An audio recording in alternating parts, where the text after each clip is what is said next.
All right. Welcome, ladies and gentlemen. This is episode number 38 of One with the Films. You just mute this. Yeah, episode number 39 of One with the Films. And we're going to do a live taping for you. So, yeah, welcome. Absolutely. Before we get fully started, Elizabeth, you might want to lower the volume on your phone just so it's quiet. I don't know if it's yours. I have it totally off. It was mine. It's off on mine. Oh, never mind. It was Neff. I'm sorry. That was presumptuous. That's me. That's okay. Me. Wow. But regardless, we're all here. Like, there we are. So let's get it started, shall we? Let's do it. All right. Hi. I bet you're wondering how we ended up here. Two gays podcasting on the internet together, but not together. You know, we're gay adjacent, adjacent, if you will. But, that's me. People call me Kay. I like long walks on the beach, the occasional rom-com, and dominoes. What? Sue me. And that's Naf. He's my best friend. We're basically sexy brothers. Naf likes to think he's a big man, but really, he just likes to be cuddled and watch movies. He likes to be the little spoon.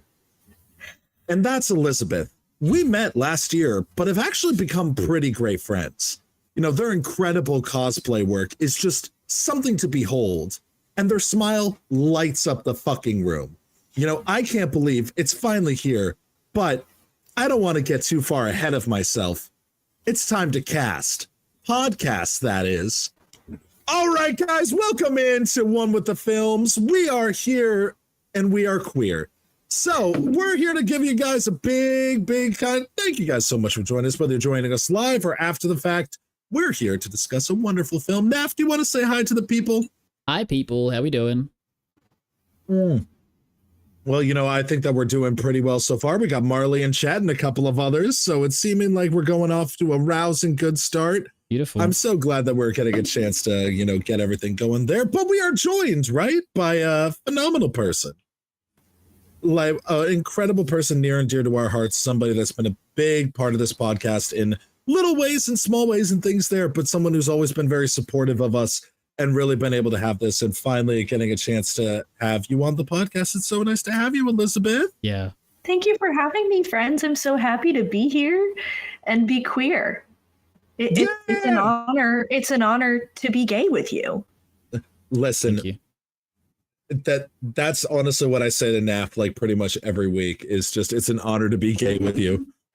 And I feel like there's like a particular phrase from pop culture and I'm forgetting what it is. But you get the idea. Yeah. Absolutely. Honestly, I think that it's proper. But Naf, how's your week so far, bud? How are you doing? I'm doing good. Yeah, it was a good week. I got to watch a great film, so that got me excited. Yeah.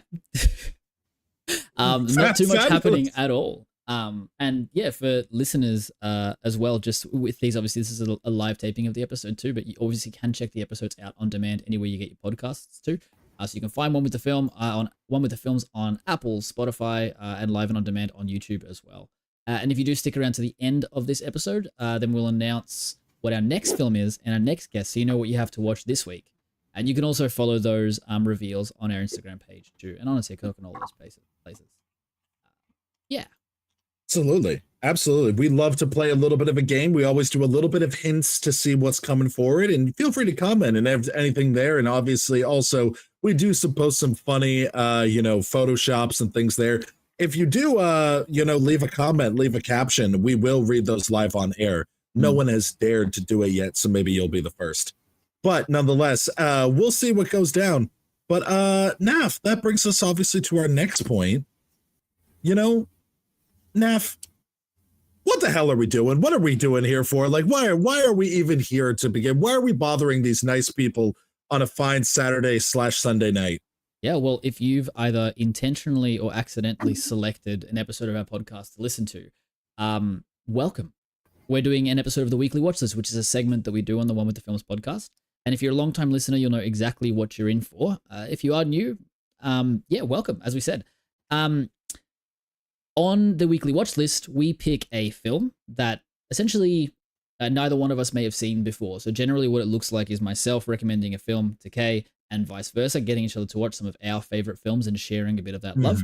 And then occasionally we'll bring on a guest as well, which is essentially what we've done today. So this is a really great place to be if you are trying to work through your watch list, or if there are new things that you're trying to find. One of the best things about this space is rather than looking at a, like a top 10 of all time list and, talking about the same movies over and over again, this is all about sharing something that's personal to each other and to our guests. And we have a guest today, as Kay was saying, we've got Elizabeth here. And Elizabeth has brought a film for us to watch. So, Elizabeth, what is the film that we watched for today's podcast? So the film that I recommended for you, my lovely friends, is called Fire Island. Beautiful. It is phenomenal. When I was asked to come on the show, okay, what are your favorite movies that other people haven't seen? Which was hard for me because my favorite movie that I've seen a million times is The Princess Bride. I've watched it an unknown number of times since I was a child, but everybody's seen that movie. So I had to think outside the box, and I thought, I love Pride and Prejudice. On that, no, actually, I only saw Pride and Prejudice. I saw it for the first time at the end of last year. You mean Princess Bride? Sorry, yeah, that's what I meant. Sorry, Princess Bride. Princess Bride. Well, I mean, I saw Pride and Prejudice for the first time last year as well, but Princess Bride I hadn't seen until late last year, and I got to watch it for the first time in concert with a live band. You son of a bitch! Not again. That's so cool. I love those. I need to go to one. No, shame him. He always has the cool opportunities to see these classic films, and I just have to suck it up and watch it on a TV. There was also a Q&A for about, I think it was 15, 20 minutes with Carrie Elwes as well. He was there training. A bunch of the cast are going to MegaCon Orlando, and I'm losing my mind over it. Mandy Patinkin is not going, which is a little bit disappointing because I was always an Inigo Montoya person as a kid.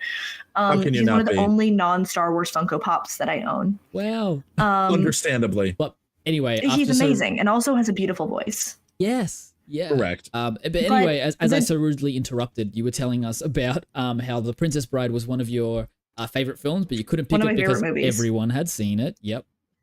A lot of people have seen it. Yeah, and I thought, okay, well, I love Pride and Prejudice, but you've done an episode on the 2005, and I wasn't going to make you sit through 6 hours of the 1995, despite the fact that I think it's the best adaptation that exists of Pride and Prejudice. But then I thought, wait, Fire Island exists. And so that is what we watched. It is a gay, modern adaptation of Pride and Prejudice, retelling the story with a group of friends going to Fire Island, which for people who don't know is a little enclave on Long Island in New York that has historically been a space for the queer community to come together, specifically in the summers, to escape persecution and just be in community. Despite being a New Yorker, I have not been there myself. Someday. Should we go in May or what? It sounds like we should go. Done. Absolutely. And it's just, it might be a little chilly, but it's just before all the craziness of Pride Month kicks off. Yeah. So it actually might be a good time to go. Well, noted. And I want to get to a little bit on how you came across the film and your sort of relationship to it in just a bit. What I want to do is jump into some fun facts on the film first, tell you guys a little bit of stuff that I found online. And since this is one of your films as well, if you do find that there's more stuff that I haven't mentioned that you want to add, feel free to add. So some fun facts on Fire Island from 2022. Hit us with them, baby. I'll hit you. Don't you worry. Oh, good. So adapted from one of the most well-known Jane Austen novels, which, mind you, is now over 200 years old. This modern-day queer rom-com was written by and starring Joel Kim Booster, alongside Bowen Yang, Margaret Cho, Conrad Ricamora, and James Scully. The film had a box office opening of, drumroll please. Want a drum roll for me, Kay? Okay. 0. It had a box office opening of 0. And that's not because it sucked. It's because it was released on Hulu and had no theatrical run. And there's no... Okay, that tracks. There's no, what's the word? Financials for it because streaming services are real shady. Right. Real shady. Anyway. We had strikes over this. So this I found really interesting. This film sparked a brief controversy on whether it passed the Bechdel test. So critics were stating that the film failed miserably. And then Alison Bechtel herself countered that being about gay men and an Asian gay man at that, it should get a pass. And it showed a different kind of inclusivity. She actually tweeted, okay, I just added a corollary to the Bechdel test. 2 men talking to each other about the female protagonist of an Alice Munro story in a screenplay structured on a Jane Austen novel equals a pass. I love that. I don't remember why. My roommate and I were talking about Alison Bechtel earlier. We love. Yeah. We love. Thank you for that fun fact. I did not know that. Yeah, so it was made on a budget of 10 million USD as well, so not all that expensive. Again, we like to, show everything relative to Hell or High Water lately, which was a $12 million film. So $2 million less. It costs a lot to be gay on film, I guess. I am really proud that, just for the record, I am really proud that Hell or High Water is our metric for judging is things more or less expensive than Hell or High Water. It's essentially that's kind of what we end up doing here. Also, the view with Drew has just joined us in chat as well. So thanks for joining, and thank you so much for the follow on Instagram as well, Drew. So as we said, you're the man or the person or however you identify. You are the Drew. So the film was released. You are the Drew.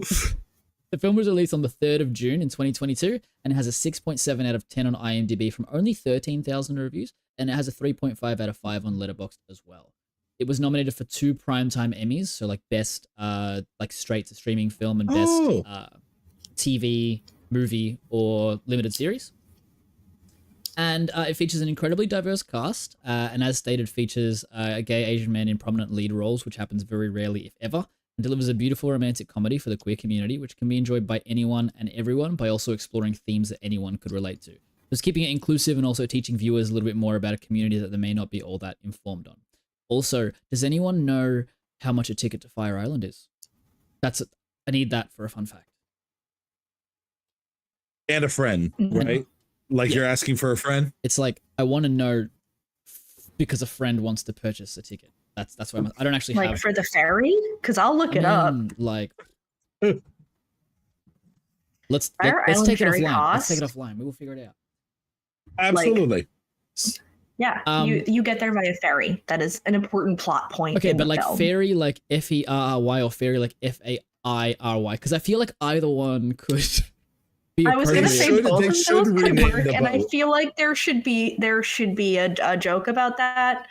It feels right, but see, Naf, this is why you need to write a script. Hey, this is why you need to do it. Oh yes.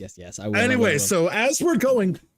This is also a good time to remind our audience over there that this is going to be a bit of a spoiler discussion. Now, obviously, we're not the kind of podcast that's going to beat for beat go through the film and do things like that. However, we do advise you to watch the film beforehand just because it's going to really, we think that this conversation is going to be a lot more fruitful if you do know the ins and outs of the film. However, if you're kind of person like me who loves hearing your friends talk about films when you haven't really seen them, but you're like, okay, if you talk about spoilers, it actually might convince me to watch the movie. Then stick around, enjoy it, and things there. And then if you stick around to the very end, we do announce the film for next week, so you can get a head start on that. Or wait and repeat the process like I do. And so there we are. But absolutely, we're very, very, very excited to be able to bring this to you and get started with some of these few topics and things there. We got a lot going on. So Neff, where should we start off? Chock full of content, honestly. Yeah, it is. That's why we're good. So what I want to do a little bit first is Kay, were you aware of this film existing before the wonderful Elizabeth brought it to your attention? Honestly, like because Elizabeth and I have been talking just in general, like we would after Celebration, we really hit it off, and like we would be just chatting about things there. Oh, just exactly. But I think that was the first time that Elizabeth, I had never even heard of the film. I didn't even know this thing exists. Again, I was like you, I'm not sure if you knew this film existed, but as per recently, you and I both finding out that shit exists and being like, okay. And the term Fire Island, for some reason, there's like another thing that I was getting it mixed up with, where it was like, I think it was the Fire Festival. I thought like something like that. Like that one. They did And do a documentary about that. Yeah, and that was what I thought we might be watching. And then that was where it was like, oh, very different. Very different. You like go into this Similar, so prepared. Not but bad. very different. Yeah. And so I watched a true crime documentary and then found out, no, I'm joking, but that was all I knew was Elizabeth had recommended it to me and I knew it was gay Pride and Prejudice, but that was it. That's all you need to know. Yeah, That is all you exactly. need But to Neff, know. how about yourself? Yeah, so my experience was pretty similar to yourself. Like, I didn't really know it existed. I actually found out today that like Clueless was also an adaptation of Pride and Prejudice. That I was like, oh, Of okay. Emma. So this is an adaptation of Emma. Okay. Okay. So yeah, I guess when I was looking at my fun facts and stuff before, they were talking about other things. So I was like, which one is it? But yes. So there are other adaptations of this stuff too that I had no idea of. And yeah, the most shocking thing to me was those messages that we were talking about, Elizabeth, where I messaged you and I was like, hey, like, give me some like ideas for films. And I start looking them up, and the way that you phrased the recommendation for this film, that was just like, you know, Fire Island, Pride and Prejudice, bit gay, and we just didn't say anything else. I was like, done. That is done. Yep. And I got to check it out. It was available. Sold. If you're in Australia, it's available on Disney Plus, which is really cool. And It is also Interesting. available. Well, I guess Disney and Hulu are owned by the same Yeah. parent company, so that does make sense. And now It's if you definitely have not family friendly. Oh, that's true. Fair warning. But now it is available in the US on, because like Hulu is like, if you have the bundle with Hulu, like Disney Plus is starting to incorporate them on the same platform now. Yeah. So you should be. That was how I was able to access it Okay, too. cool. So Yeah. or regardless, if you have Hulu, it's there. Yeah. So No, that makes a lot of sense. And yeah, so it was something that was fresh to me too. And I've actually been recommending it to people as well. Like I had one of my friends the other day literally was like, I need a recommendation for a film. And I told her, okay, like you're going to love this. It's Fire Island. And they're like, okay, like maybe I'm like, Pride and Prejudice. Yeah. And they were like, I'm in. And they watched it last night and they messaged me about how much they loved it. So they might actually join the stream today, but we'll see. I'm so glad. If not, hello, if you're listening on demand. So, yeah.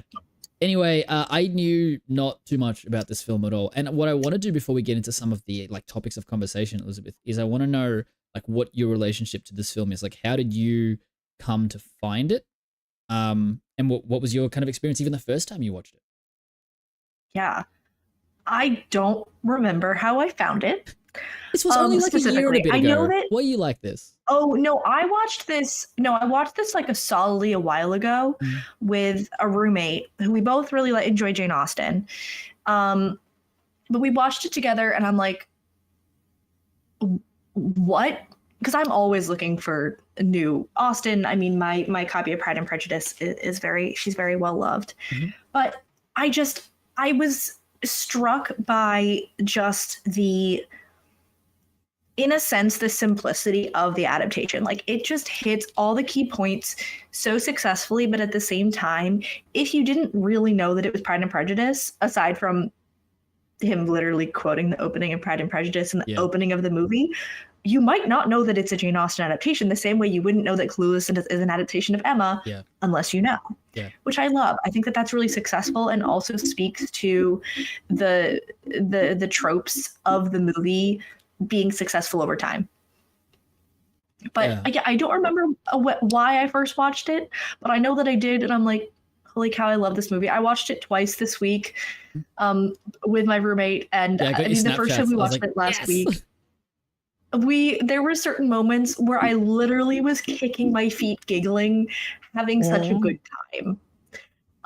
Also, it was specifically the dance battle scene, because it was like a combination of this is so silly and I love it, but also like really hardcore secondhand embarrassment. Yeah. That was a challenge, but it'll be an interesting scene to kind of discuss as well, because I think that it does balance these like, even as you mentioned, I'm like, it is so embarrassing, and then it's like you're willing to put yourself to that kind of embarrassment for someone.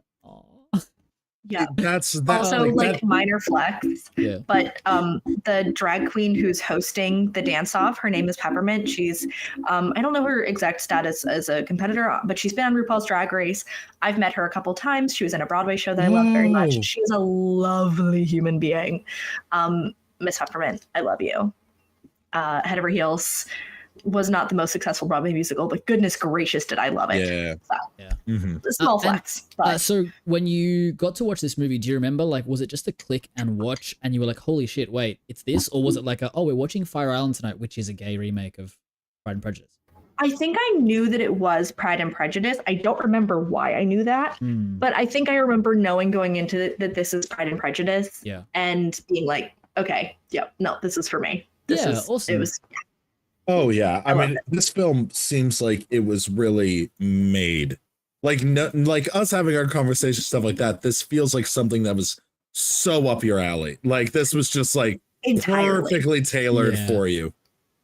The only thing that could make it more me is like some sci-fi stuff, but that wouldn't fit, and that's fine. It's like the two different like facets of my personality as a human, and that's fine. Well, if you think about it, technically, they talk about gays in space, so like there's a bit of sci-fi in there. There's a bit of sci-fi in there. They mentioned Spaceballs. Excellent point. So... Excellent point. Spaceballs, which is of course a Star Wars parody. Yeah. Exactly. Yeah. There is another fun fact on this. Just give them a lightsaber. That I didn't include on our fun fact, and it's the movie was originally going to be like a short series on the web service Quibi, and then Quibi went under before the film came out. And in the film, Margaret Cho's character goes, I have lost all my money. And they're like, what do you mean? It's like, you know me, I was never good with money. I was an early investor in Quibi. And that's just that's so funny. Oh my God. I think Quibi was the one that they were going to do like vertical, like films and stuff, so you could watch them on vertical content. I think that's what it was, but it died.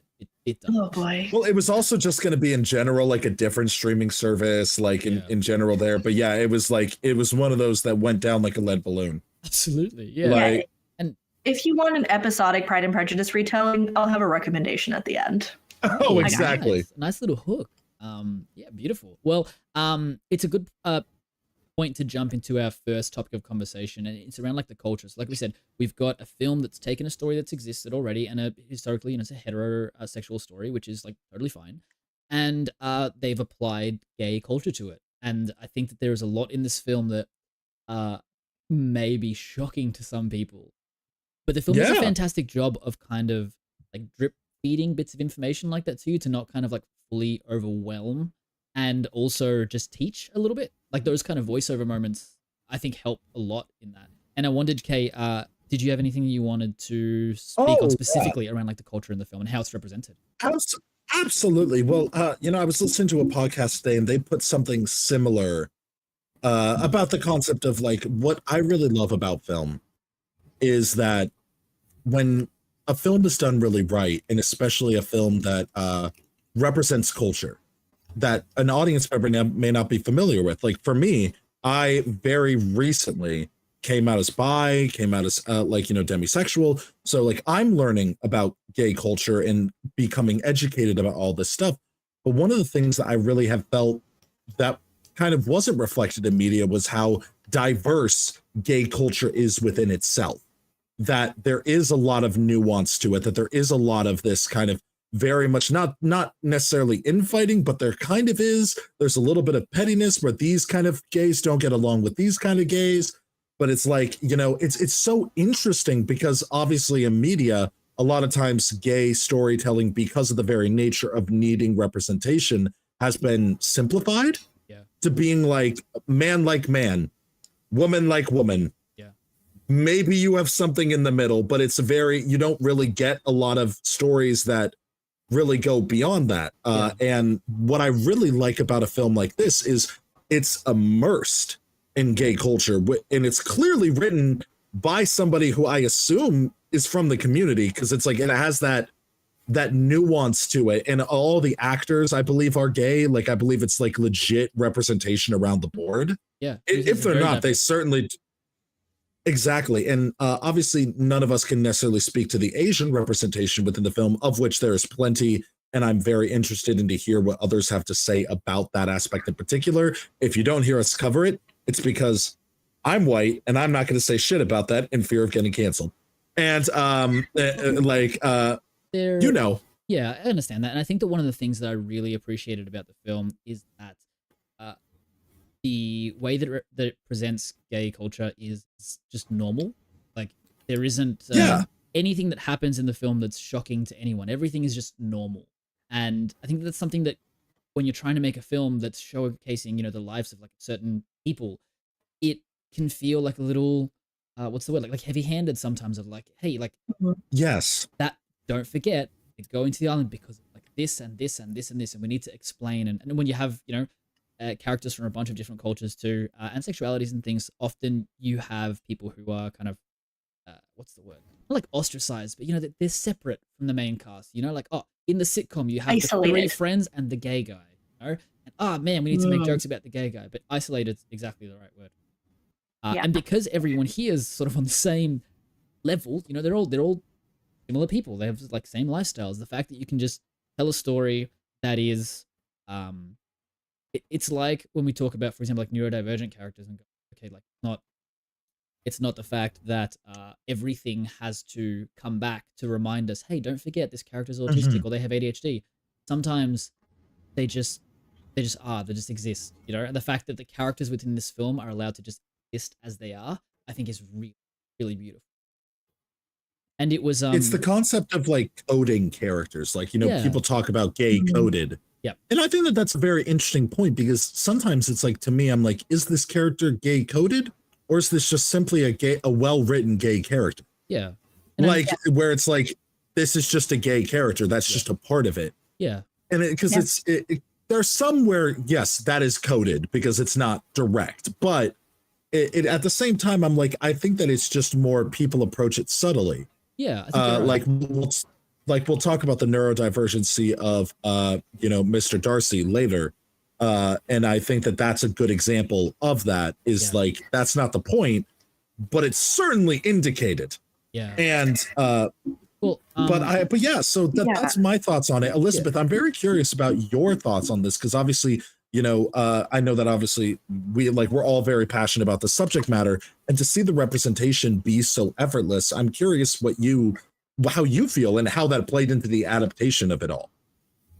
I mean, I love it. I agree with everything that you both said about it. I think one of the things that I was thinking about when we're talking about the culture just existing is, at the same time, I do think that one of the things that was done really well is the brief bits of narration from Noah, Joel Kim Booster's character, his narration of explaining the few little bits of culture that you need in order to understand the action. Like, this is why we have the tea dance. This is why, just those little bits of explanation, but they're just so perfectly crafted. It's not heavy-handed. It's just that little bit of historical context to like nudge that in and make sure that the audience understands why this is important, why this is a part of the culture. I think that also at the same time, the writing is, and the way that they talk about the culture is also critical in a way that I think is dealt with very interestingly, when they're on the boat at the beginning and they're talking about the expectations of, being in this space with these people for this week. There's this specific line, no fats, no femmes, no Asians. Like, this is what gay men want, and critiquing the societal standards of what is acceptable for specifically gay men. This is definitely more about gay men than it is about lesbians, although, there is the sort of lesbian side character who's phenomenal. And we'll get into adaptation, but tying that in to the criticisms of Regency England and the societal structure therein, and Lizzie's perspective of what she finds silly about the world that she lives in, I think is done so well. And just the way that, they tie in the relevant historical context in ways that are just perfectly balanced. And it's also all things should be. self-critical in a way that I think it deserves to be being told from essentially the perspective of a gay Asian man. Yeah. Because that's presumably Joel Kim Booster's perspective, writing this film and creating this adaptation and writing it for himself, perhaps. Oh, yeah. And it's a very beautiful thing in that regard, like kind of, as you put it, with being able to adapt the past to fit the modern by simply just replacing the different things there. And I think it then also calls into question stuff that we may not be thinking about, and stuff that it is like, I never thought about the gay body image stuff, because I know I deal with some of that. And it's that thing of there where it's like, that is a problem. Like, you can't, like, don't do that sort of thing there. But at the same time, it's like, it's a different part of the culture, different things there. But Neff, I'm curious, like, with regards to this topic as a whole, I'm curious about, like, you know, your thoughts on watching this in this way. Yeah, well, there was one other point that I wanted to add, and Elizabeth's actually covered a little bit too, because you'd mentioned around, like, that the films come from a perspective, like, particularly like the gay Asian perspective. And as Elizabeth said, and we said in the fun facts too, so Joel Kim Booster wrote the film and is starring in it. So the actor who plays Noah, the main character, that's the writer of the film. And so the perspective of, like, a gay Asian man comes across, you know, supposedly really well. It's something coming directly from him. And yeah, I know that particularly that line you were talking about as well, Elizabeth, like, I've heard that in, like, real life too, and I was like, okay, I have questions about that. And having like, yeah, someone who was gay and Asian kind of explain, like, the hierarchy of stuff within the community to me was a little, like, shocking, of like, oh, this is, like, how we rank people and look for people. Like, it is, I thought it was really interesting how that was portrayed in the film, where you have almost both ends of the spectrum. You have, like, Noah, who's going, okay, like, I am Asian, so in some instances I'm going to be, like, not as desired as someone else, so I'm going to overcompensate, or, like, you know, try and do things to like, improve that. And you have Bowen Yang's character, who is very, very different to Noah in terms, like, we're talking, like, body image and things like that, that you find that both of these characters are struggling from the same thing, and they've handled it so differently. And I think that that is so indicative of what real life is like as well, where, you know, like, you may have almost a similar experience to what I have, or we might have the same fears or the same traumas, but how we handle them is entirely different. And yeah, like, I think that aspect of it is really, really interesting. Like we said, and obviously, there isn't heaps more that I can kind of talk on that, because it's not my experience specifically, but yeah, like, listening to that and being able to relate it to something that I heard in real life and that I'd started learning about was like, oh, yeah, damn. Because, like, that is a thing. Yeah. Yeah. And Kay, you mentioned that there was probably another point that you wanted to talk to a little bit on that as well. And then we might jump over and talk about the adaptation a little bit. But why don't you round us out on our culture? Yeah, I think this is actually a perfect way to transition into the adaptation, because one thing that I thought was a very interesting point of view that I don't know if they meant to hit, but it ended up kind of seeping its way in there, was through Bowen Yang's character versus Noah's, like, you know, Noah. What I really loved about that, one thing that I'm very passionate about is ace representation in media. And because I think that it tends to be one of the ones that is overlooked, understandably, because sex sells, and it's a little bit a thing there. And, you know, people just don't understand how to properly portray it in a way that's beautiful and interesting. And I think it mainly comes from a misunderstanding of Ace. But one of the things I thought was so interesting about this film was, and I think this comes to adaptation, it was very interesting to me that, like, because, you know, obviously in, you know, Pride and Prejudice, correct me if I'm wrong, Elizabeth, but Lizzie is not necessarily very sex driven or things there, but it's a very much a, like, more of a, she wants her independence. She doesn't want to be tied down. She doesn't want things there. And the fact that they chose to swap that with more of a hypersexual gay man who doesn't like the attachment, I thought that was a very interesting adaptation to cover the same thing in a different way.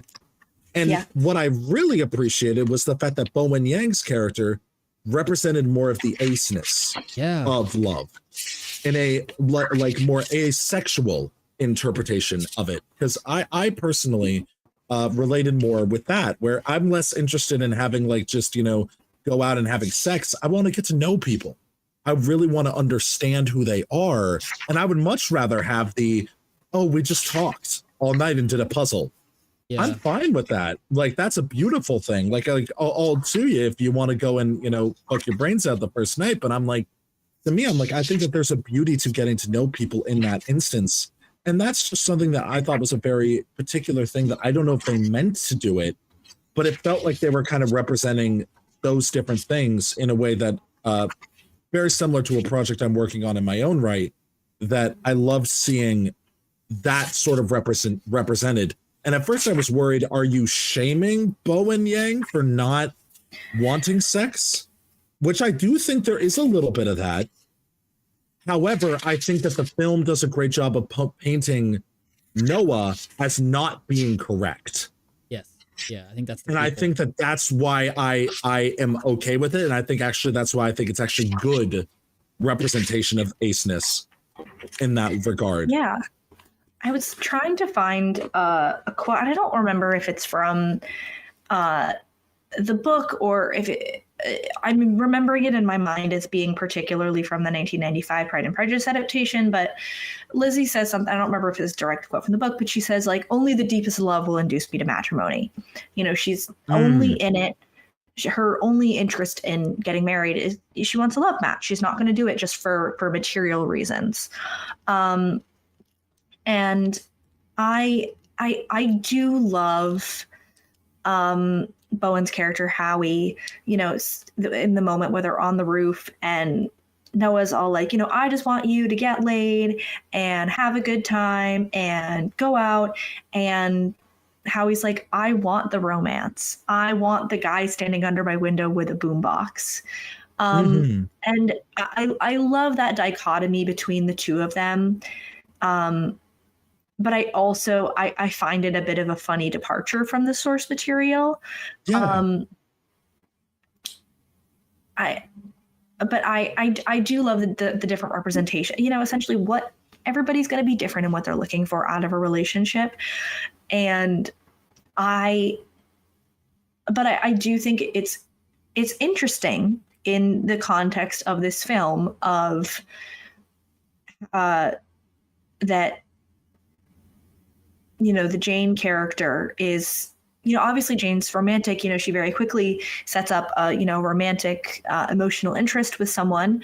And Lizzie just doesn't care about any of it. But in this situation, you have, 3 of the 5. So Luke, Keegan, and Noah. Keegan? And I guess sort of Max. It's kind of, that story is sort of left up in the air for me in a way that I don't entirely love, but I also think that that's traditional to Pride and Prejudice too with Mary. That they are there to fuck around. Pardon my French. They're there to sleep with people, right. and it's a rite of passage. Noah says to sleep with somebody on Fire Island or many somebodies if you're so inclined.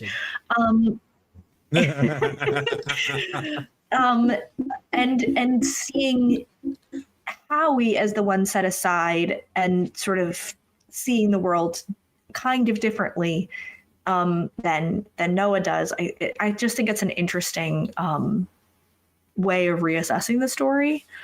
I don't disagree with it by any means, but it's just interesting to me. Oh yeah, looking at them. Well, and the relationship between the two of them, I always love it. The sibling relationship and the way that they also are like sisters, even though they're all men, and that is again tying into the culture of femininity and that term not being exclusive to women, which is kind of fun. I was thinking, and that occasionally they do use she/her pronouns for each other. I mean, usually it's sort of in a snarky sort of way, but I think it plays into the idea of them being a family, even if it's a chosen family rather than blood. Yeah, I think that makes a lot of sense too. And I was thinking about that point when we were discussing, adaptation and the things that are changed in bringing this to a modern story, and I found that that aspect that isn't really touched on all that deeply. We don't really know much about Noah's past. we just hear that, you know, you guys are all that I have, you guys are my family. I think that it's a really clever touch to bring that story of it's about a bunch of sisters into the modern era and make it about, you know, a bunch of best friends. And yeah, I thought that aspect of it was really interesting. I was hoping to like hear or see more about that and understand maybe what's happened, but I think that you can kind of put two and two together, you know, like generally when people come out, a lot of the time, depending on family scenarios, like it's not the most pleasant experience afterwards, and it can impact relationships with family and friends and all that kind of stuff. So you can probably put two and two together, like of what happened and why he doesn't have his main family anymore. But I thought it was really beautiful, those little moments. I tend to really gravitate towards those kinds of stories, so I thought it was really beautiful in those bits where, you know, he's just sitting with I can't remember her name, but Margaret Cho's character, and just Erin. talking, She's with Erin. and just talking about just talking, you know, and her giving him advice about his friends too, and how, like, you know, he doesn't need this right now. Like, this isn't what it's about. You're not it's a big learning experience for him too in this film. Oh, that was really cool. So the found family aspect, I think, was a really great touch in the adaptation. Kay, I know that you were thinking a bit on adaptation too, like you. Yeah. What other points did you want to touch on there? Yeah, well, absolutely. Well, you know, one thing that, you know, Elizabeth and you both have kind of touched on, one of the things that I find so interesting is, you know, there's a lot of people that will say we shouldn't study Shakespeare anymore. Like, what does Shakespeare have to do with our modern culture? Or, you know, I have a map behind me of Shakespeare. So if anybody says that to me, I will fight you.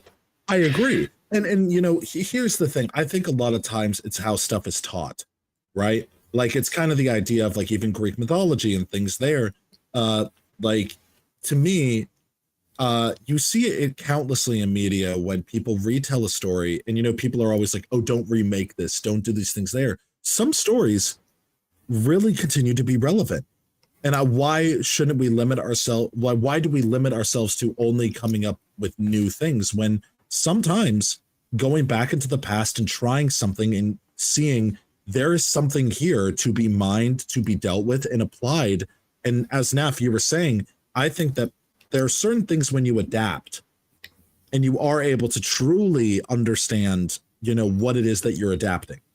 And there are even aspects of that where, like, I don't think the found family stuff obviously resonates as well in the original Pride and Prejudice because it's simply a family. And there is a beauty to that, but you don't really get some of those elements. And the concept of sisterhood is weirdly, it's there in obviously in Pride and Prejudice, but it's a very different visceral thing when it is a chosen sisterhood between two men. And that puts even them using that word, it makes us as an audience think about that word more. Yeah. And it's such an interesting thing because, like, I hate when I hear people say you shouldn't, like, or Shakespeare doesn't matter, or these things don't matter. Like, if it's because people do. And that's because you read it in a dry English class where none of you guys are trained Shakespearean actors. None of you know how to do this. I didn't appreciate Shakespeare until I heard it. Yeah. And then when I heard it done, I was like, oh my God, this is brilliant. And it finally made sense to me. And that's what I think is such a brilliant thing when it comes to these adaptations. Yeah. And I think that it's such a nice little cheeky way that they did with this one in particular, where you just see the Pride and Prejudice novel on the desk. But that's like, yes, they reference it, but they don't really draw much attention to it other than that. And I even love that they adapt, that they could have easily had Jane Austen's books be one of the books that when, you know, the two of them sit down to talk, they could have been about Jane Austen, but it wasn't. It was about someone else. And I was like, you know, I'm too on the nose, honestly. Exactly. But I also was like, are they going to do that? Because a lot of films will hit the nail on the head and, you know, do stuff like that, but that's not what they would be discussing. Yeah. And I thought that was a brilliant move. And I don't know, it's stuff like this that affirms in me what I love about adaptation and what I love about the fact that these stories continue to be timeless, and they should be. And I think that we should encourage more filmmakers to go to the past, find something that resonates with you, and bring something new out of it. Find something and bring it here. And that's, I love this shit. I love it. I also think that, I mean, we talk about, with more like YA lit and the tropes. So, and I mean, this kind of runs the gamut. I mean, the biggest one is enemies to lovers. Yeah. We all love it. We all love it. We also love the meet cute to the breakup to the getting back together. We love it. I also have always found a lot of similarities between the Pride and Prejudice tropes and Much Ado About Nothing, which is my second favorite Shakespeare play. Totally same story, different font. Obviously, some minor differences with like pretending that somebody died to make someone feel awful about themselves. But that's Shakespeare of it all. He's over dramatic. The Shakespeare of it all, indeed. Shakespeare's a messy queen. Yeah. Yes. We were just talking about he was, and we love him for it. Marley was saying that Shakespeare is literally the bedrock to everything. And someone hilarious said, and that man would have rocked many beds too and would have enjoyed himself on Fire Island. I don't know who made the joke, but they're really funny. And I heard they're really handsome. I just remember. Yeah, I mean, William Shakespeare, there's many academics who think that he was canonically queer. I'm sure that there are people who... Canonically is life? They just put the human history as canon? Is that a thing? That just human history of canon. He is a historian. Language is hard. God. Can you time code that? Okay? And legends are truly legends. I'm sorry, I need to reconnect. Like, hold on, give me a second, because that was actually fucking great. Oh, man. I time coded that. Shakespeare was probably... Shakespeare is canonically. Shakespeare was probably. That's going in the I'm merch going store. to amend my statement by saying that there are many academics who think, based on some of his writings, that Shakespeare was possibly bisexual. Believe what you want. They made jokes in Doctor Who about it. It was great.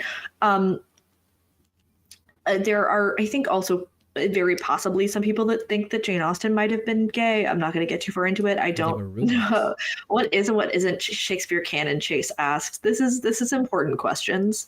That is also true. But there's interesting things in my so many things. So I was just going to say, my English teacher when I was in high school had that belief as well.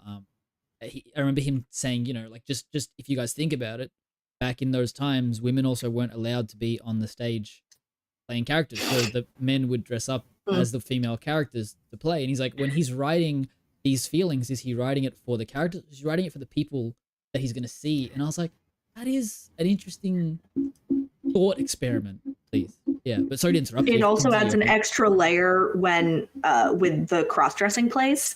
One of my number one favorite is As You Like It, which you have a female character who would have been historically played by a man who dresses up as a man in the show, and just the layers and the complex. As You Like It is absolutely his gayest play, but we're not talking about Shakespeare today. We're talking about Jane Austen. I could get off on a Shakespeare tangent. Don't get me started. We'll do a bruise and bullshit about Shakespeare at some point. Please, please. I am ready. Done. But Jane Austen, adaptations, queerness, tropes. That's where we were going. Yeah. Yes. And I just think it's always, I love the idea of taking something. I think there's other examples of really successful older media adaptations. I think one of my absolute favorites is 10 Things I Hate About You. Did you know that's a Shakespeare adaptation? It is. Yep. I've not seen it. Obviously, we talked about Clueless as an adaptation of Emma. She's the Man is an adaptation of Twelfth Night. Also, William That's Shakespeare. what I've heard. I think often those just they just tend to lend themselves really well. I think, the concepts of universal themes, you could speak forever about the kind of things that just continue to be a part of the human experience. Yeah. And here's a fun fact, is that the actual first working title of Pride and Prejudice was called First Impressions. That was what the novel was going to be called. And then she changed it to Pride and Prejudice. There's a continuous ongoing debate about which one is the Pride and which one is the Prejudice. The answer is both. ¿Por qué no los dos? That's the answer. Yeah. I took an entire class on Jane Austen in college. You're a bit of a nerd, aren't you? Shout out Professor Greenfield. Yeah, just a little. I was an English major, so I spent a lot of time Tracks. studying Shakespeare and Jane Austen. Those were really my collegiate academic special interests. Damn. I wrote an entire paper in college about how a modernized web series adaptation of Pride and Prejudice turned Lydia Bennet into the heroine she always deserved to be. More on that later. Sorry, what did we say about I have heroine? a lot of feelings about that element of the story. Naf just But I they're taking so good. something How can you not that talk everybody about loves, this? Like, makes it new, and adding new elements to it and the slight variations on the story that make it interesting, finding the specific taglines throughout the film. There are some bigger plot points that you're like, oh, yep, I exactly see that reference. And there's a little thing, other things like there's specifically the character who goes up to both Howie and Noah and then tangentially to Will and is like trying to guess like what their ethnicity is. It's like, oh, are you Korean? You look Korean. Are you Filipino? You look Filipino. That's Mr. Collins. yeah, oh, That's for sure. basically the Mr. Collins character. But, taking away that role in the movie, probably a good thing. We don't need a montage about boiled potatoes. Wait a minute. That man was my man. That man in that adaptation, Mr. Collins in that film, is thinking about the right things. He's talking about those scrumptious potatoes. And we love potatoes. But, just that, the concept of that person who gets in the situation, makes everybody uncomfortable. I do think it's interesting that they changed it for him to be going after the Jane character. Well, actually, no, that does make sense because at first he's like, oh, I want to marry Jane. And Mrs. Bennet's like, no, she's already taken. And then he goes to Lizzie and then to Charlotte. Interestingly, I want to take a second to talk about Erin as a character and the amalgamation of characters that she is. Because I see her as essentially being three different characters from Pride and Prejudice. Mm-hmm. She is Charlotte, the confidant best friend who tells it how it is, and is not afraid to call Lizzie out on her bullshit. Yep. She's Mr. Bennet in the sort of guiding light parental role, but also the kooky, crazy Mrs. Bennet losing her mind over the craziness, trying to get everybody in with somebody. And I find her really fascinating as a character, bringing all of those things into one person and narrowing that down. I think it's also an effective storytelling and just like, I think it's just efficient. It's efficient to have all of those roles in one person rather than have these three very one-note characters. You get to bring it all together into one person who's just so multifaceted and gets to play different roles depending on what the situation needs. And I really like how they did that. And also Margaret Cho's phenomenal. Yeah, I was going to say there's that too. And it allows for a lot more screen time for her too, because had she only played one of those three characters, she wouldn't be in it as much and wouldn't be as good. She's fantastic. She steals the show every time she's on the screen. So good. It probably isn't even a bad time to even transition to our next point, which was about like characters. Like, did either of you have any final points on just like the adaptation part of it before we talk about some of the characters and our feelings on them? I mean, I'll be talking about the adaptation of it all night because that's my perspective on this film is as a Pride and Prejudice adaptation. Exactly. We'll keep like looping back. I think it'll just get more specified. Yeah. Yeah. Well, like I want to essentially ask the question to you guys around a specific character because often you come across people in films and in shows that you go, I know that you are meant to be the asshole and you are meant to be frustrating when I watch you, but I am so beyond frustrated here that it's impacting my viewing experience. And that happens to me sometimes with particularly like, when you've got sitcoms and you've got that one annoying character and you're like, I get it. Okay. You're annoying and you're funny and you're stupid and everybody like, okay, cool. At a certain point, I'm just like, stop, just stop. And I felt they just make you like irrationally angry. Exactly. And that's the mark of a good character that they elicit that kind of reaction in you. But continue. It's fantastic work to the actor. So kudos. And And yeah, obviously fantastic work to the writers because that, especially when it's intentional that the character makes you feel like that.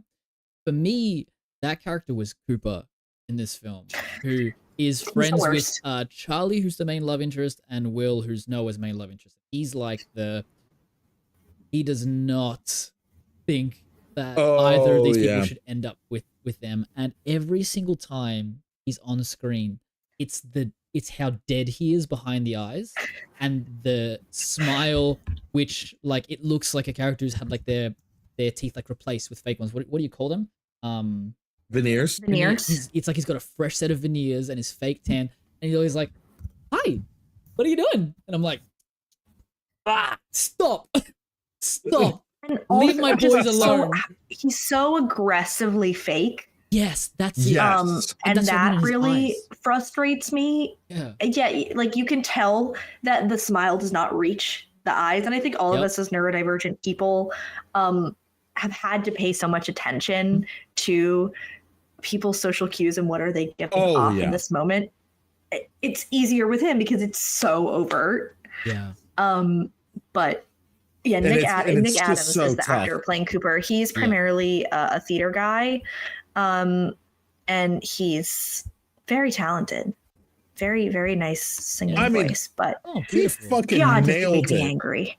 He fucking nailed it. Good. Like he's so good at making you want to hate him. Yeah. And it's like that's a tough thing. Yeah, that's a tough thing. And it's interesting that like you've got another character in this film that is very hateable as well. And like the guy who did the actual horrible thing, I didn't hate as much as the guy who was kind of mean. And I don't know what that says about me. I hated him too, but I was like, but he had charm. He was hot. Yeah. No, but I mean, they're both very, very, very pretty individuals. Both very attractive. Yeah. But one makes me feel bad about me. Yeah. One makes me like, I feel like the minute they would look at me and say, "Hi, what are you doing?" I would just crumple into a corner. Because I'm like, I know what you mean by that. And I'm sorry. I don't know what I did. Yeah, exactly right. And so he was my main like frustration in the film in terms of a character. And there are heaps of others I'm sure we'll talk about, the people that we loved too. But I know before we jumped on stream, Elizabeth, you were talking about how in this adaptation in particular, you like Lizzie, the least. And I wondered if you could talk a little bit more to that. Yeah. Tell me. It's so fun. It's so interesting to me. I always sort of joke, like as, an Austen girly, I'm wearing my Pride and Prejudice scarf, that I really want to be Elizabeth Bennet. Obviously, we have the same name. I just love her as a character. I've always loved her. I've always really resonated with her. I actually am much more like Catherine Morland from Northanger Abbey, who's just kind of a nerd and a little bit of a hopeless romantic, and she gets herself a little bit too involved in situations and ends up in trouble, but we love her for it. But, we love Elizabeth. We love how snarky she is, unafraid to stand up for herself and what she believes in and what she wants. I think what this adaptation makes so clear with Noah's character is her faults. And I mean that in the best way possible. I think that it makes it more clear that her meddling in other people's business is problematic and hurtful. The way that Noah pushes Howie to sleep with someone, because that's what makes him feel better, rather than hearing Howie for what he wants and he needs out of this week, and tries to say, well, it works for me, so you should do it. Gets too involved. I mean, quite literally at a certain point pushes him physically at Charlie. Yeah. And that might in certain cases be taking it a little bit farther than Elizabeth does in the books. You actually see Mrs. Bennet being the one more pushing Jane towards Bingley. So interesting sort of switch flipped there. But I find Noah to appear to me more judgmental, more prejudicial, and I think he does get called out by that in the bigger fight scene with Will. I think part of why maybe it's easier for me to access and realize that in this adaptation is simply because it's more modern language. And I think also in 2022, 23, now 24, people are often much more forthright about what they're thinking and what they're feeling. Yeah. But the societal standards in the 1810s are very different. You only see people really say what they mean to one another when they're in the heat of the moment. But it's, there is still a sort of like cagey judginess with I think specifically Noah and Will. Yeah. But I just think that this adaptation really shines more of a spotlight on how judgmental Noah, Elizabeth, Lizzie can be, and how the interference really hurts other people and puts them in trouble. Yeah. And I love that. I love it. I love making you rethink your favorite characters. Even like Luke Skywalker in The Last Jedi. God damn it! Oh. I thought you were going to forget it for like the 4th week in a row. Hey. I'm going to need a second. The thing is, it works best when it comes up naturally. And tell me that did not fucking flow perfectly.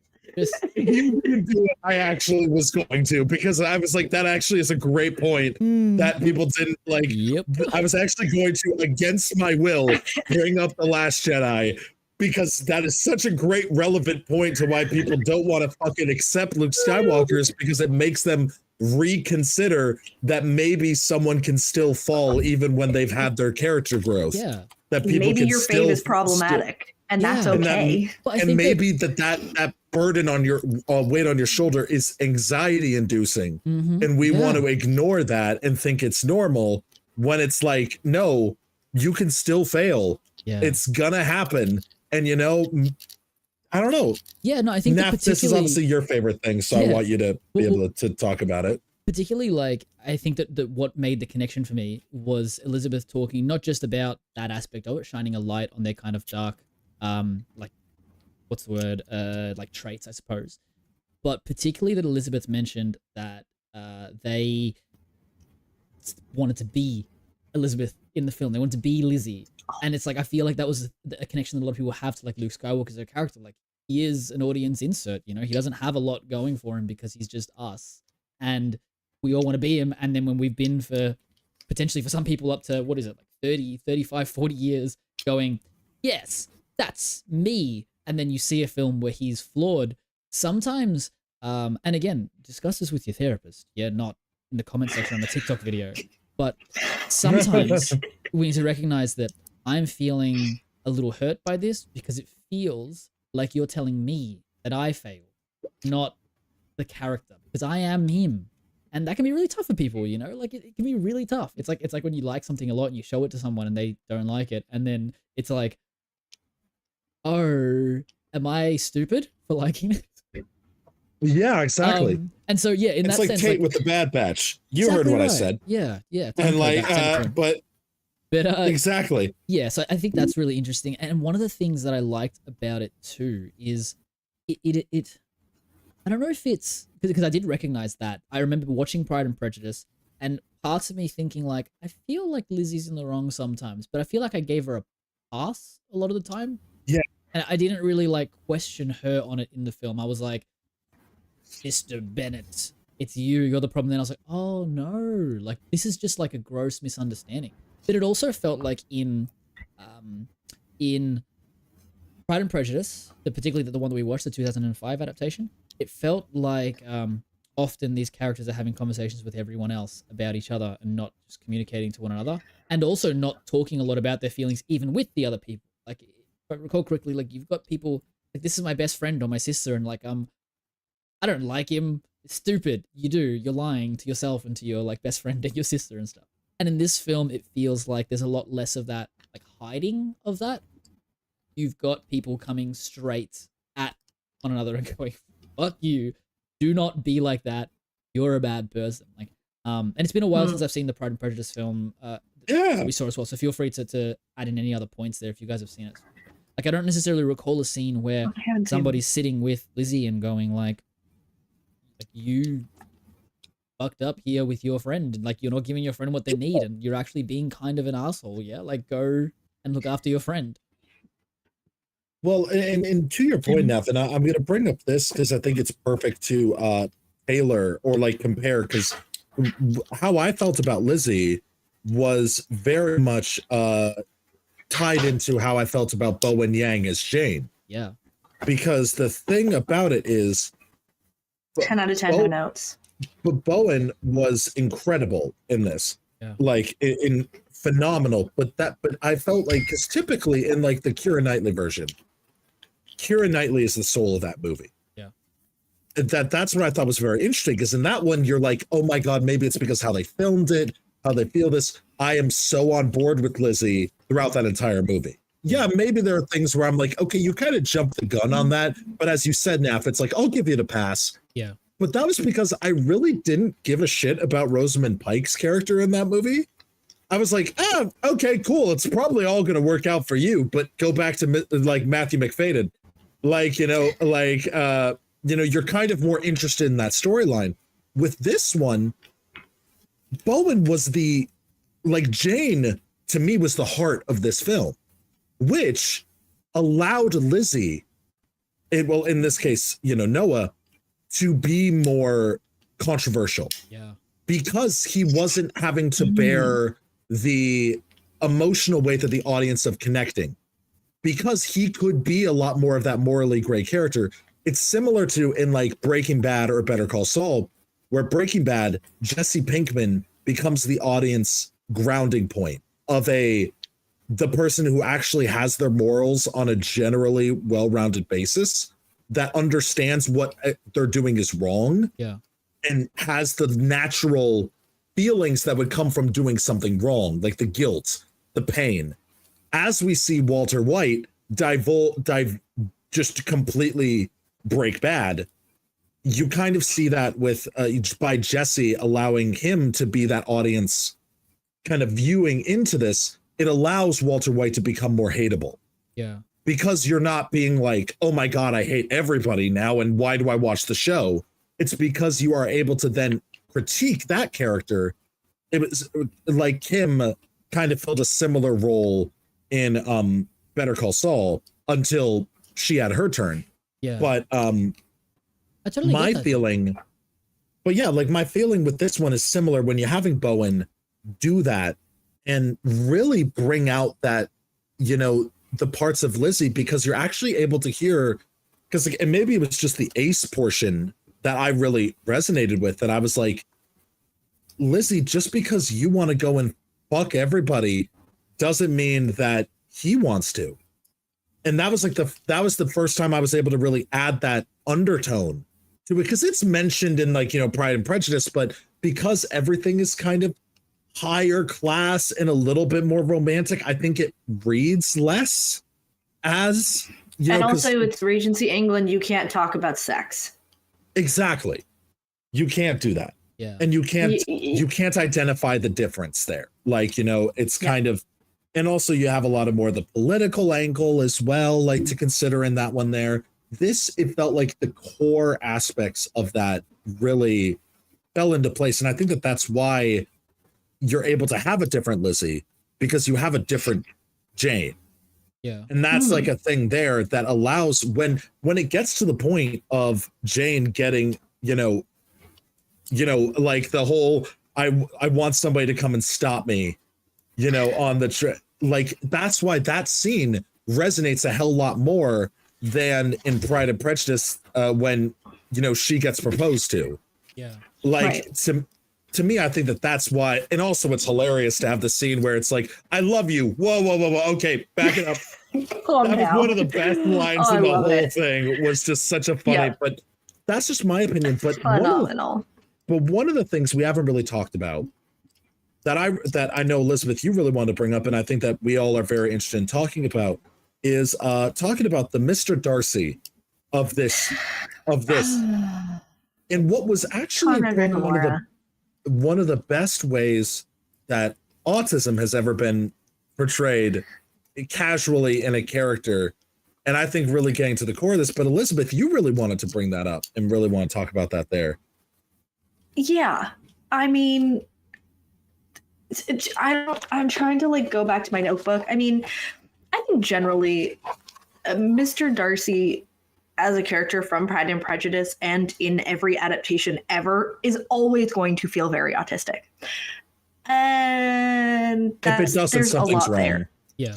Yeah. Like if he's too smooth, he's not Darcy. Yeah. The point is that he doesn't understand. There's ever so many quotes from the source material about how he is aloof and he doesn't like to dance with people that he doesn't know. He has a hard time making acquaintances, but once you get to know him, you know, he's a very generous and giving and loving person. Everything everyone has ever said about me. And then there was a diagnosis last year, and I was like, oh. But yeah, touch on that. There it is. Way to just call you Mr. Darcy. Hey. But I mean, you are. Handcore now. Handcore. I'll sit here with my hot chocolate and let you two flirt for a minute. Will you be my Lizzie? I mean, listen. Look, hey, like literally, look at the shirt. Look at our shirts. Hey, this is another reason that I'm in love with my co-host. I love you both so much. You're so chaotic. This is, and I'm here for it. This is the relationship everybody aspires to. This is what everyone signed up for. You know, you knew you were getting into it. You knew. But I'm aware. There was. I'm trying to find my specific notes. Like, well, I've got a point I want to touch on. Yeah, look up that. I was about to say, Nap. I wanted to hear yours while Elizabeth looks up her notes. I wondered if you felt anything with that. Mine's separate from that because I want to come back to it when Elizabeth gets her note. But I wondered your thoughts on a particular character trait for Noah, which is his distaste for monogamy, and particularly polyamory, bitch. Polyamory is the answer. I have a note here: monogamy industrial complex. That is one of the best lines I've ever heard. Yeah. I loved how he referred back to that a lot of the time. And my favorite thing about that, because as it started, I was like, awesome, same. And by the end, when he starts kind of like giving Will all the reasons why, you know, it couldn't work, I don't really like, and then Will's just like, I don't really know if I believe monogamy is a concept. I was like, yes! Yeah! I was like, oh my God. And I wondered if you had that same kind of reaction when that moment at the end, it's a little, it's one of those, it's like a Chekhov's gun through the whole film, and it fired right at the end. I was like, good job. That was my feeling as well, where it was obviously you and I are polyamorous and things there, and my favorite thing about that is within the in general the the gay community that is it's a lot more popular to understand them. I think in just in general, yeah, exactly, like within in that idea. Because I think it's also because I think so much of gay culture, like Allie and I talk about this all the time, where we talk about that, like, but in all these circles, you have to have so much more communication. And because of that, stuff like polyamory is a lot more effective because you have very clear-cut communication. You have to, or else it won't survive. And what I think is very interesting is pairing that up in a movie where communication is, not as forthright. I think it's a very interesting thing. I think it's a very interesting way there, but I'm really glad that polyamory was never demonized in this, and that it was, again, similar to the aceness. Both of those concepts were never the problem. It was always the people involved that kind of had their own issues. And I really appreciate that the film went out of its way not to demonize certain behaviors, because I feel like often we demonize what we don't understand.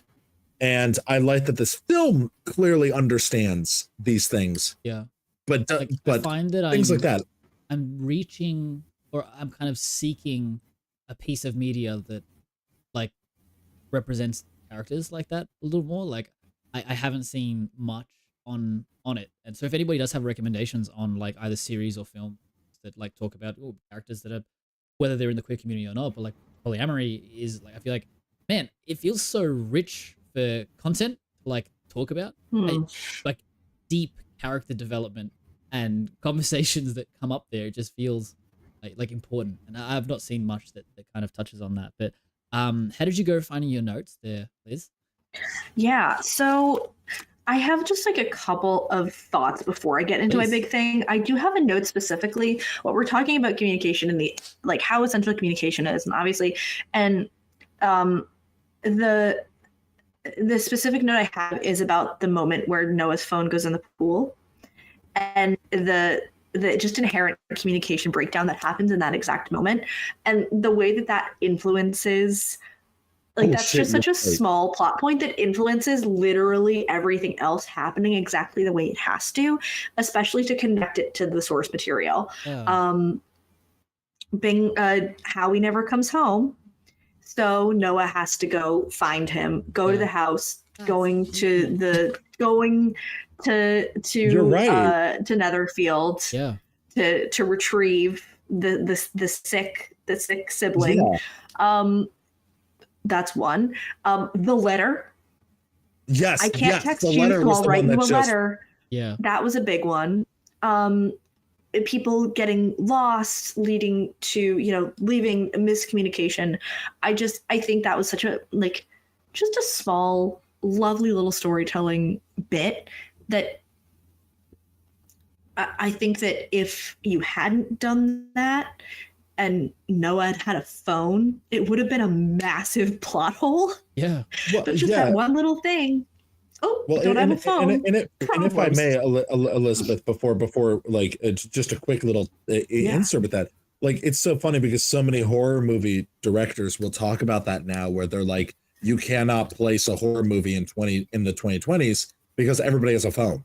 Yeah. And a lot of this shit would just be solved by, oh shit, let me come and pick you up. And it's very interesting that this film kind of proves that if you do it in a clever way, you can have it be a relatable thing that happens. And solution. It makes it work so well. But yes, continue. Like, or Nap, if you have a point. Just because the other part was you've got Noah who's broke and can't afford a new phone, and that's why his going in the pool is like starts everything. But it's like if you use that plot point in a film set in 2024 now with like normal like people to just have current phones, the same thing will happen that happens with I forget his name, but the guy in the pool later and Dax at the end, and Will's literally like, so I think it's they're waterproof now. Will says it's Noah, like they're just like waterproof, like that didn't do anything. He's like, let me have my like that's probably what would happen. It'd be like, hey, let's I was thinking the exact same thing. I love it.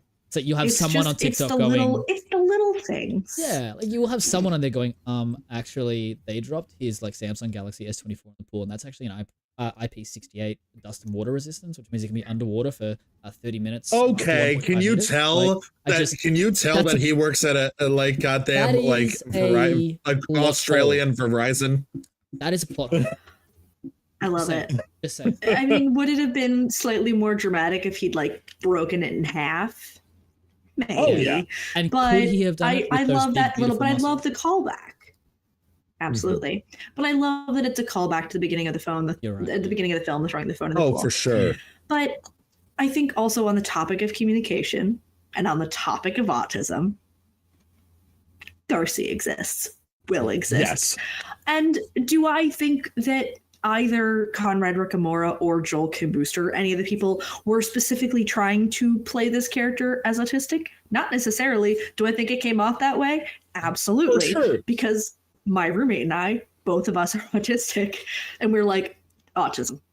Yeah. Hands down. And I know my roommate's going to be talking about that in their work. But I mean, this is someone... They come at each other on the street after something being awkward, and he throws his little ice cream cone and just makes a run for it. It's so funny, like, baby. I love him. I love this. Before. I love how Conrad does this. I'm a little bummed. I've seen Conrad perform or speak at a thing. I've actually met him. He's lovely and very tall. Yeah, I live in New York. Shit just happens. But I went to go see a show that he was in, but he was out that night, which is a bummer because he's supposed to be amazing. But I just think I love watching his progression throughout the film.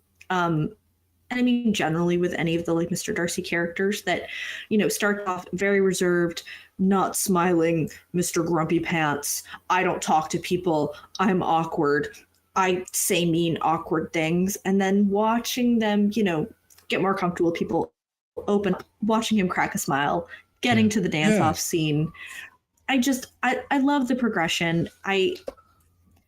One of the things that my roommate brought up that I thought was really interesting when we were rewatching the film last night is specifically in the my camera's doing something funky on my end.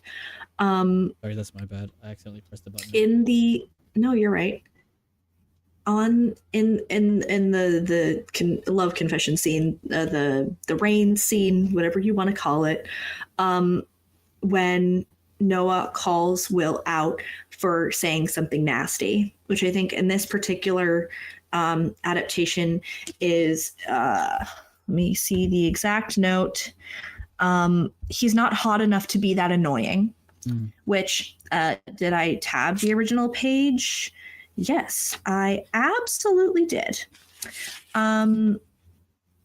I love it. Tolerable, I love the amount, but not handsome enough to tempt me, and I am in no humor at present to give consequence to young ladies who are slighted by other men. I love the level of depth that you've gone into for this one. I want to add that. Oh, I could have quoted that without the book. I just wanted to look smart. Oh, I know. I was just waiting for you to pick it up and put on the glasses and go, let me just look at this. I have my contacts in. I do also have it's actually one of like exactly where it's pretty much exactly in the middle, but the exact page that my book naturally falls open to is the in vain I have struggled that will not do scene, which we'll get to. Oh, beautiful. But what was interestingly pointed out to me is that when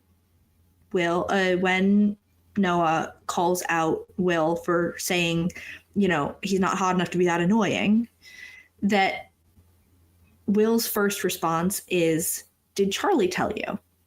It's the assessment of, how did you hear that? Like, give me the information rather than, I don't know. I would probably also question, like, where did you, like, how do you know that kind of thing? Yeah, you're less questioning, how did I say it? You're questioning, where did the information come from that you now know this? Yeah. Or just immediate, like, it's an information gathering rather than going to like accusatory or self-defensive or going on the offense and being like, well, you. But I just think that Darcy as a character is inherently autistic coded or inherently autistic. Oh, yeah. And I think bringing it into this adaptation, it just worked so successfully, regardless of whether that was what they were trying to do or not. I wish I had watched the director's commentary, but I ran out of time. If I ever meet Conrad Ricamora again, I will ask him. I promise. Oh yeah, well, my thing with that, one of the scenes that stuck out to me, and I'm curious, Neff, if you had any scenes that really stuck out to you, but one of the ones was specifically with regards to the autistically coded, and I think it's just neurodivergent coded in general. This scene was the moment where it's the reading scene where they ask about, I was just trying to start a conversation and I forget exactly what he's saying, and then he just stops everything and it's track and it's like, what's your favorite story? And I'm like, that is such a neurodivergent shit to say, where it's like, it's a deep question that catches you off guard with how you've never been asked a question like that in your life. And it's like, it's a moment of, it's such a logical question. Like, it feels like it makes sense. But it's like, it's a question that any one of us would ask. Absolutely. Well, and then my favorite part about it is, because I felt this in the Matthew McFadden version as well, was when he follows up on it, where like she talks about it. And it's kind of like when we have our like Star Wars discussions or anything, where it's like, but don't you think about this? And it's like, and then the person being like, well, I didn't want to have an argument about this. I'm like, it's not an argument. I thought we were just having a conversation. Yeah. Like it's that, and I'm like, that line made me feel things. That is I've had people say that to me. Yeah. That's the same thing. I'm like, I'm not arguing with you. I'm asking. I thought that I'm having fun. Aren't you having fun? Or debating. Like you can just debate things. Yeah. And Like, it's I not like an to argument debate. because an argument implies like that you're angry at each other, whereas like a debate is just like holding two sides of an opinion and Yeah. talking about them. I Yeah. also think that very particularly at the beginning of the scene where Noah is trying to engage Will to like engage in conversation in the back and forth style is a very particular reference to the when they dance together at the Netherfield Ball in Mhm. the original novel. Yeah. Which from the 2005 is the moment where they're dancing and everybody else disappears. But they have that exact interaction that Lizzie is trying to engage Darcy in conversation, and he's like, nope, I'm just going to not talk to people, which is so relatable. And I'm going to try to find out where it is because I feel like it's just so great. Well, and in the meantime, Naf, did you have something that you wanted to say on that topic as well? Yeah, no, I think that like those, you guys have covered a lot of those moments really well, actually, because yeah, there's all these little things that happen. The only thing that I'll add to it is that, yeah, like, recently having gone through like my process of diagnosis, it's so shocking to me sometimes now watching films and recognizing that in people, like being like, oh, I've felt like this person before. I don't quite know why. Maybe it's an aspect of them that I don't like or something like that, but it happens a lot more. And there's so many times now I'm like, oh, that's that person. And then also it makes me a little more frustrated sometimes because often it's a character that people are just kind of like, oh, that person's like really weird. And when they're not around, they're like, you guys know how weird that person is? And I was like, that's probably an experience I think a lot of neurodivergent people like share, is that, you know, isolation from people. Well, they're all kind of conscious of that. That's why we have nice, safe neurodivergent spaces like one with the films. We hang out, just yes. But you found your yes, page. this is where the Passage neurospices that I'm come to thinking cook. about, by the way. Yes, let them tell us. Can we put that on our social medias where the neurospices go to cook? Like, is like yes. Yeah, tell us everything. And also, what is your favorite story? So this is the situation. They've been sort of talked into dancing together by somebody else, and it's a wonky situation, but they stood for some time without speaking a word, and she began to imagine that their silence was to last through the two dances, and at first was resolved not to break it. It would be the greater punishment to her partner to oblige him to talk. She made some slight observation for the dance. So she thinks it would be mean to make him talk to me, so I'm going to engage him in conversation, even though I don't want to. He replied and then was silent. After a pause of some minutes, she addressed him a second time. It is your turn to say something now, Mr. Darcy. I talked about the dance, and you ought to make some kind of remark on the size of the room or the number of couples. And he smiled and assured her that whatever she wished him to say should be said. And he asks, do you talk by rule then when you are dancing? Sometimes one must speak a little below. It would look odd to be entirely silent for half an hour together. The conversation ought to be so arranged as that they may have the trouble of saying as little as possible. So they're dancing, and he's just like, I just don't want to talk. I don't talk to people. Yeah. I don't even have words. I'm just like, it speaks for itself. Yeah, it's like all of those things and they've also been able to take the out. cone bit. Yeah, exactly. It's all those bits they've been able to put together and take from the story and build into it. It just goes to show that a lot of care and love went into like the adaptation, which I think is really beautiful. Yeah. I love it. Well, and that's the care. As you should. You should love this. This is something that everyone should love. And I think also like everyone should watch too. Like it's a pretty easy recommendation because as we said early on, like how it represents like gay culture and stuff too isn't in a way that like is in any way going straight people can't watch this. It's not pandering. You know? Yeah, it's in neither camp. It's not going like this is better than that or like this is. It's honestly it's a bit of a teaching piece of media for people, I believe, which I think is really cool. It taught me. Yeah. If it was a little bit more PG-13 rated, I'd almost consider asking my parents to watch it. But I thought you were going to be like, it does have a couple of those scenes. I was expecting that conversation to go. If it was a little more PG-13, I would consider asking my little brother or my little sister to watch it. But the fact you said parents, just like, huh? Yeah, No. you threw Nap for a It'd loop be there. interesting. My sister, I don't think would enjoy it so much, but Yeah. no, I think it's just it speaks. I think that Will Darcy. Also, the name Will comes from the fact that his name is Fitzwilliam Darcy. I've seen modern adaptation call him William Darcy, because Fitzwilliam is a name. Fitzwilliam sounds like a great name for a gay guy, though. That is true. It kind of does. You're kind of That's right. a username, but it's like it. That's one of those Like, it's ones just- where you would go on a Reddit thread and underneath it would be like username checks out. Yeah. So it doesn't fit me, but it fits William. Hey. Sorry. I do think also, there's just the certain moments like of his physicality, that read as very neurodivergent, very autistic to me. As I mentioned earlier, the throwing the ice cream cone and making a run for it, and then of course ending up in like the exact worst situation, and being pushed into this dance off. But I do also appreciate that he's like, you know what? Okay, I will get up there and make an absolute ass of myself and be an awkward dancer. Which same. Oh yeah, same. Well, I mean, you bring up. Oh, sorry, I didn't mean to interrupt you, Elizabeth. No, go ahead. The physicality of it, and also going to the beach alone at sunrise to write a letter to somebody. I'm just like the drama. Yeah, the drama. Drama queen for sure. Oh yeah.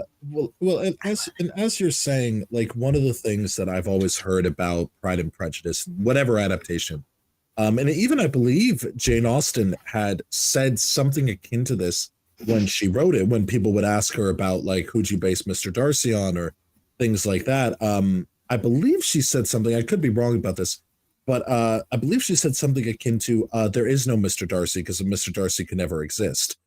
It's something akin to that, of being like this, like the ultimate, this is a man written by a woman character, like kind of creating this thing. Yes, he.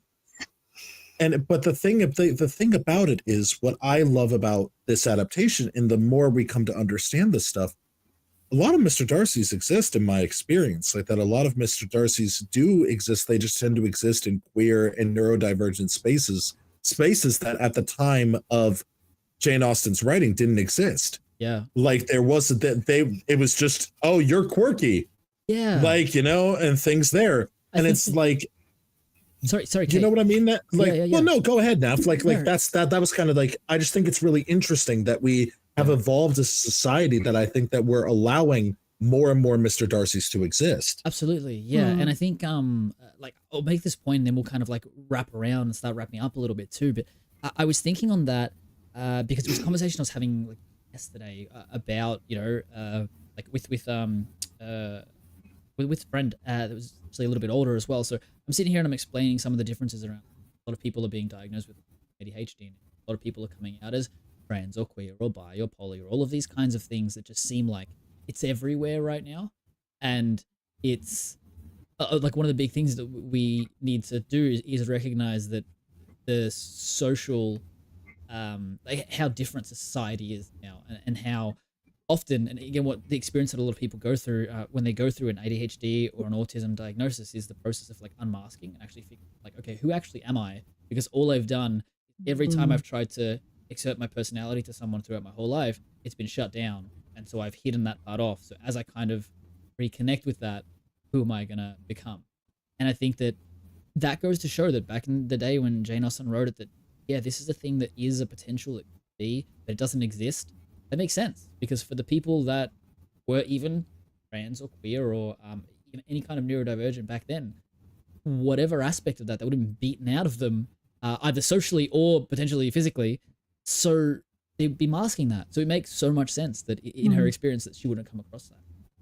Yeah, but like it just comes across as being standoffish or prideful or whatever. Yeah. When it's not understood. Right. Yeah, you're exactly right. I wondered, just before we do like start wrapping up too, like, do either of you have any sort of like final points that you want to make sure we touch on that the listeners get before we wrap up? I guess I want Elizabeth to have the final word here, so I guess I'll just go briefly into mine. Baby. of like the only brief thing that I have wrapping up is that there's a that this movie continues to prove why Jane Austen is relevant and how ahead of our time she was, because the fact that we can still pull these themes out of a very authentic representation, we're not grasping for straws here. This was a loving adaptation of her work. Yeah. And I think that just shows you how timeless these stories can be if understood. And so that's just my 2 cents, and I thought it was brilliant. Elizabeth? Yeah, I mean, I have a lot of thoughts all the time. We're gonna have to do a second episode. I know, honestly. I think the one other thing that I want to like very briefly mention that has always been important to me is the concept of the crisis with the Lydia character, who in this case is Luke and Dex. And I just generally enjoying how they've adapted the story of what does it mean, you know, how people are taken advantage of in this situation and turning those characters into their, you know, more modern counterparts. So I've seen other adaptations that have done this in a similar way, where it's essentially like an online sex scandal that someone doesn't know that their sensitive moments are being exposed online. And I just generally love the moment where Darcy's like, I'm going to kill him. I do think they took some liberties in this, and I do think one of the things that I just didn't love is that it was a little short, whereas I think it was a bigger crisis. And also Lizzie, Noah and Will working together rather than in the original novel. It's just Darcy who does it, and Lizzie doesn't know about it till much later. But I think the other thing that's a really important departure, especially in the 21st century, is that the victim doesn't get stuck with their abuser. And that Luke is still free from Dex rather than, you know, Lydia gets married to Wickham and is essentially stuck with him and his awful, awful ways. And I just didn't think the stakes were high enough, and I thought it was dealt with all a little bit too. I like the way they adapted. I just thought it was done a little bit too hastily, and I thought it could have used 5 minutes more screen time to really assess the actual implications of revenge porn. Essentially, is what it is. In the modern era, I was just and the consequences of it. Yeah, and it's interesting as you mentioned it, because it wasn't something that I really thought about too much until you've mentioned it. And I'm like, yeah, no, you are right. And even then, thinking about how that story kind of wraps up too, he like gives the story back to Luke, isn't it? And he's able to, Luke. like, and I did this, and it almost kind of like plays it off as a joke, and it's like it is a very serious thing. Like that could literally ruin someone's life. That could like lose their jobs, and it's just seen as more like embarrassing, rather than like actually dangerous.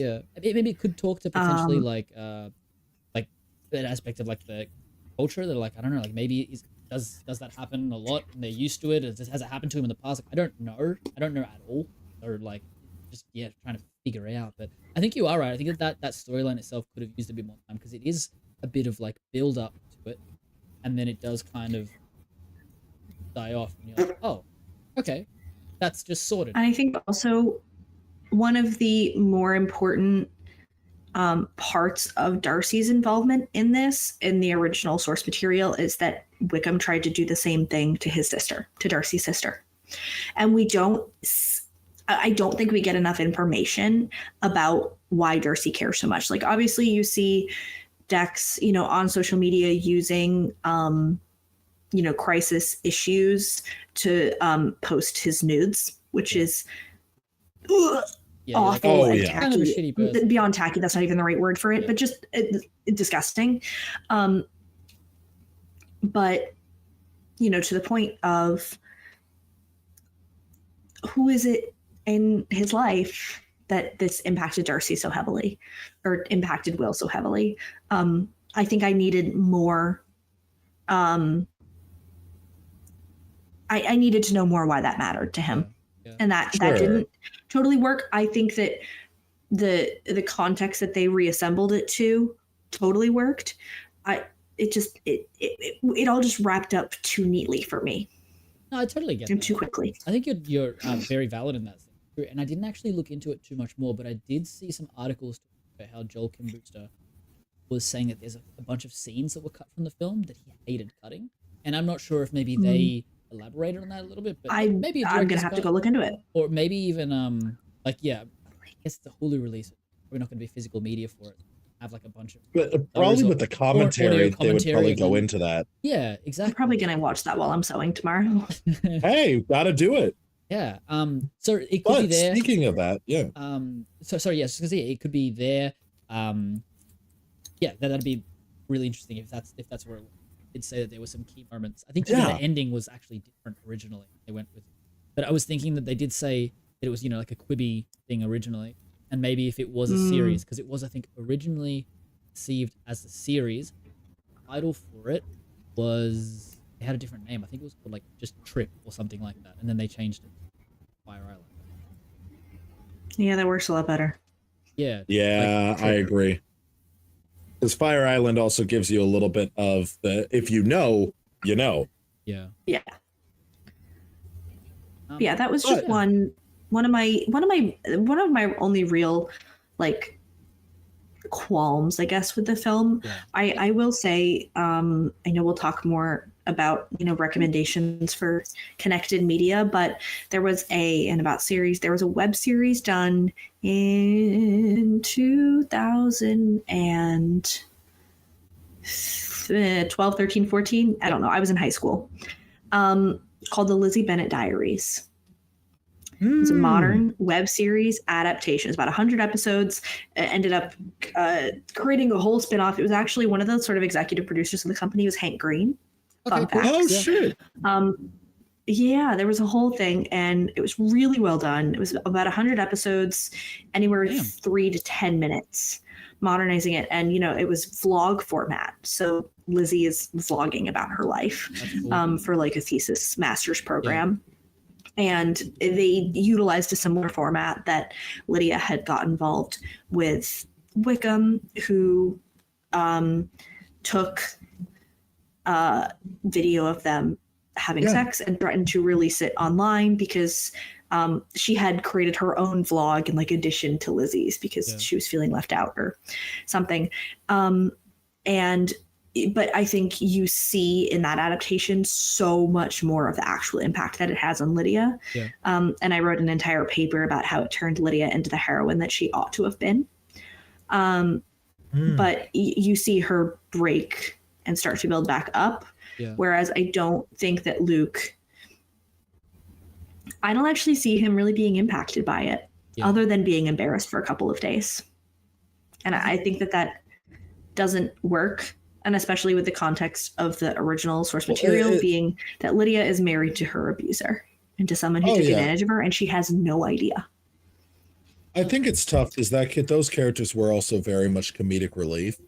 And it's tough because I feel like sometimes that's an opportunity for you to be able to go and take a moment to flesh it out. And if anything, it happening to the comedic relief is actually a lot more impactful because you can actually turn it into a serious moment. And it's like, everybody laughs me off, but that fucking hurt.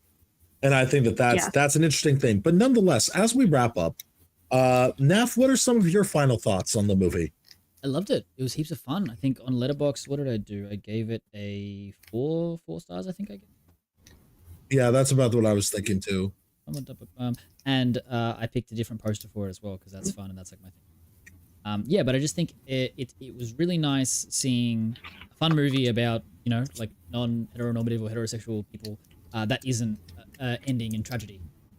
Like it just, I think that was something, it was a conversation I had with someone earlier this year where I was talking about the film Red, White and Royal Blue, which I personally didn't really like too much. I just like, I wanted to and I went into it and there were aspects I enjoyed, but in the end I was like, I see what you're going for. It's not for me.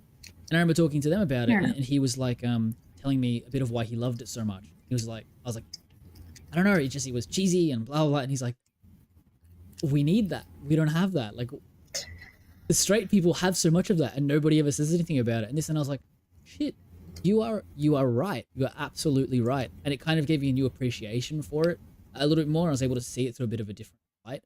But like, I don't know what I was trying to get out of it originally. I was watching it and I was like, a bi guy and a gay guy, and I'm like, I don't know, like, let me see. And I just remember being like, yeah, it almost felt a little, what's the word?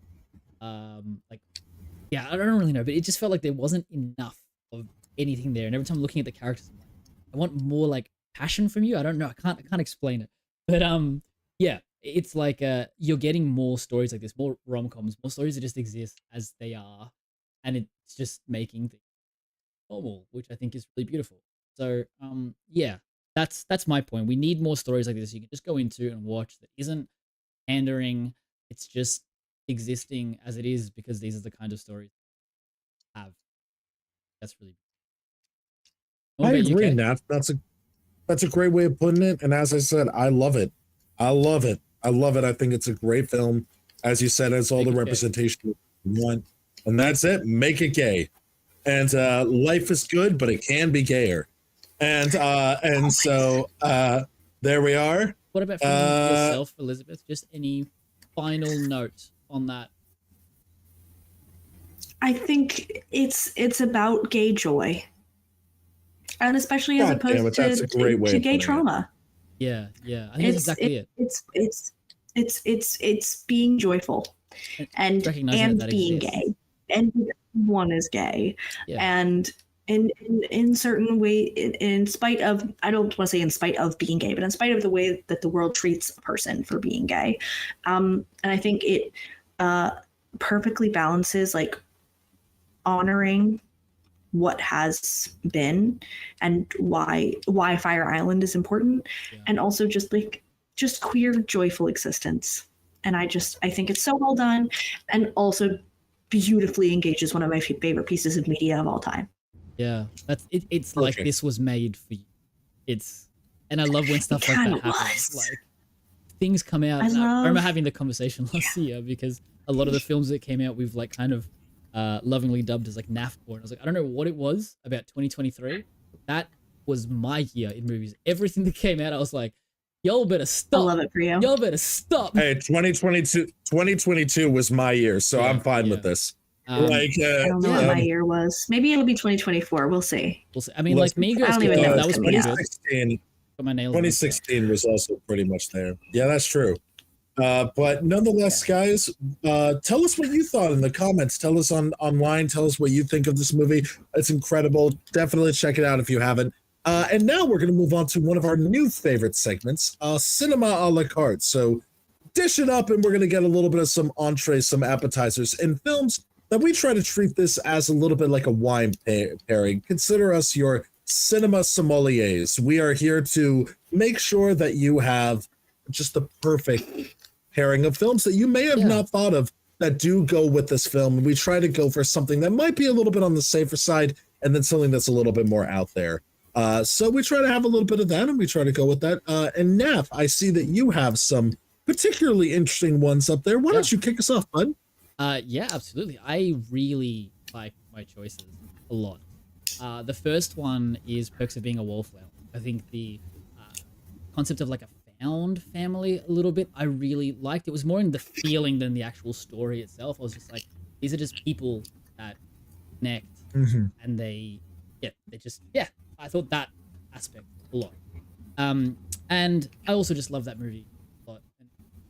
It's a great movie. And I've read the book on that too. So that was one of the ones that I dove into like crazy. That's one of my choices. The other one, I think, if you're looking for particularly what Elizabeth was talking about, which is like this kind of like gay joy, like it's people that are just unapologetically, okay with the word, like not embarrassed by showing love to your fellow man, like I guess gay or otherwise, but in this case, quite gay. You want cinema that exemplifies gay joy, you want to watch the Lord of the Rings trilogy.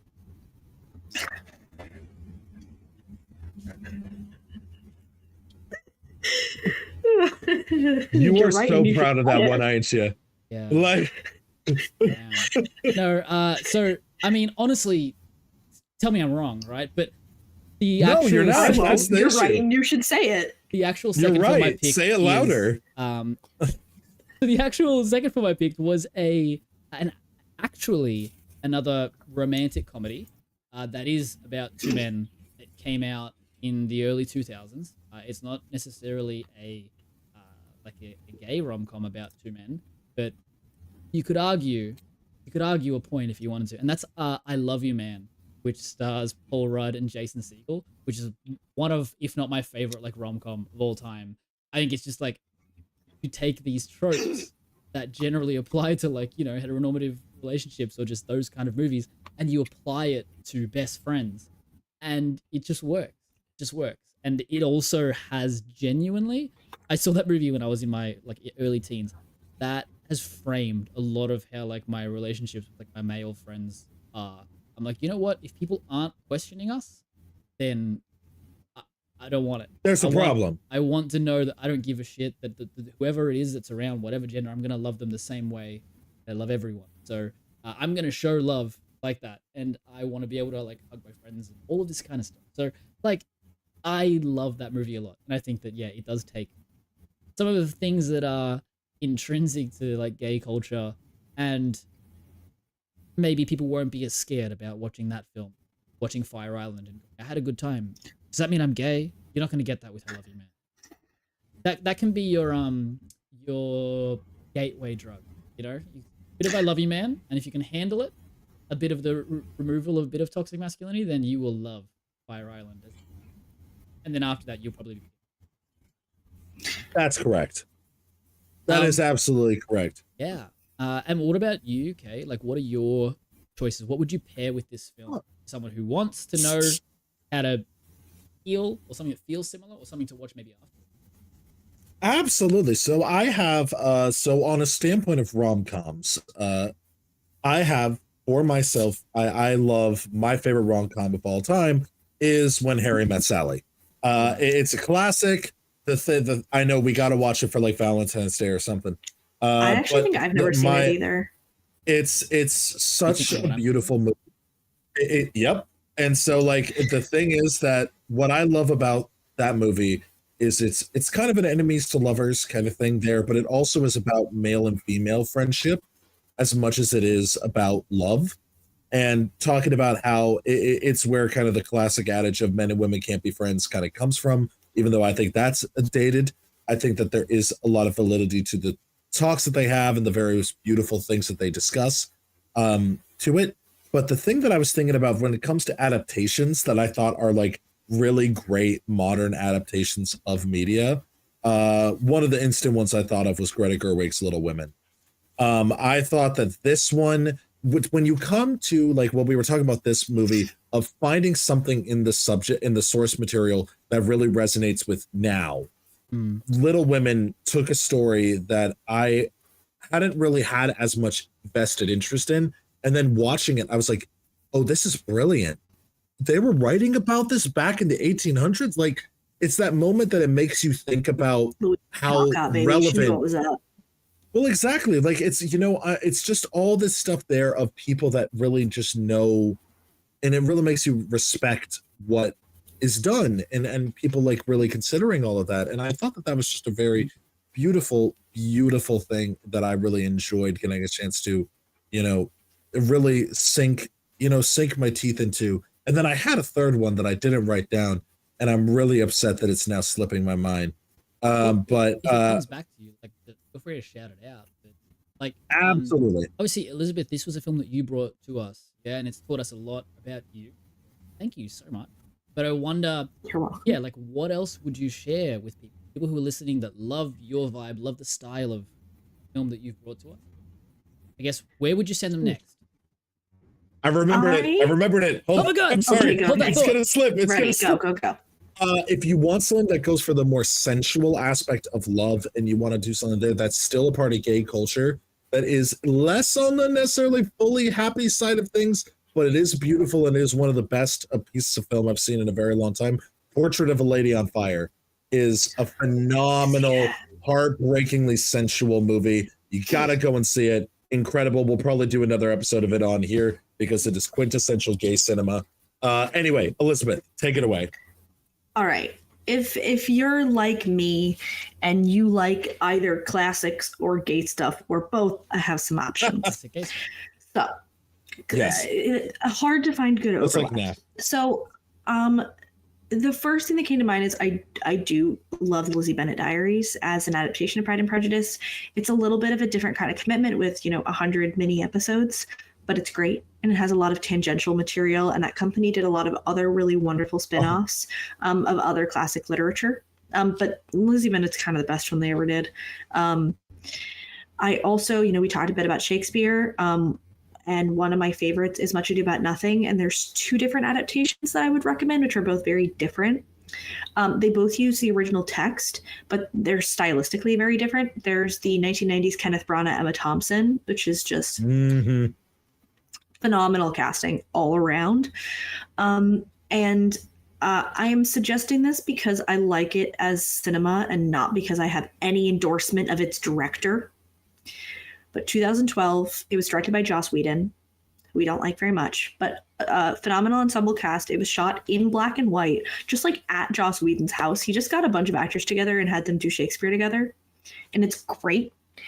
So I really recommend that film. Yeah. It's great. If you've watched Whedon projects before, you'll recognize a lot of the performers in it. And then the other thing that I was thinking about, like particularly for like queer stuff, I'm like looking at my bookshelf over here. But the thing that I was thinking about, you mentioned Red, White, and Royal Blue, which I enjoyed the movie. I also liked the book a lot. Yeah. But Casey McQuiston, who's the author, they wrote another really great lesbian book called One Last Stop. Okay. It's set in New York City. It's a little bit mystical, magical. I really enjoyed that book. Yeah.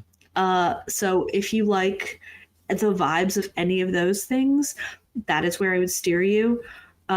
Also, just the 1995 Pride and Prejudice is exceptional, especially if you're a costume nerd like me. The costumes from that film are absolutely impeccable in terms of their historical accuracy. Yeah.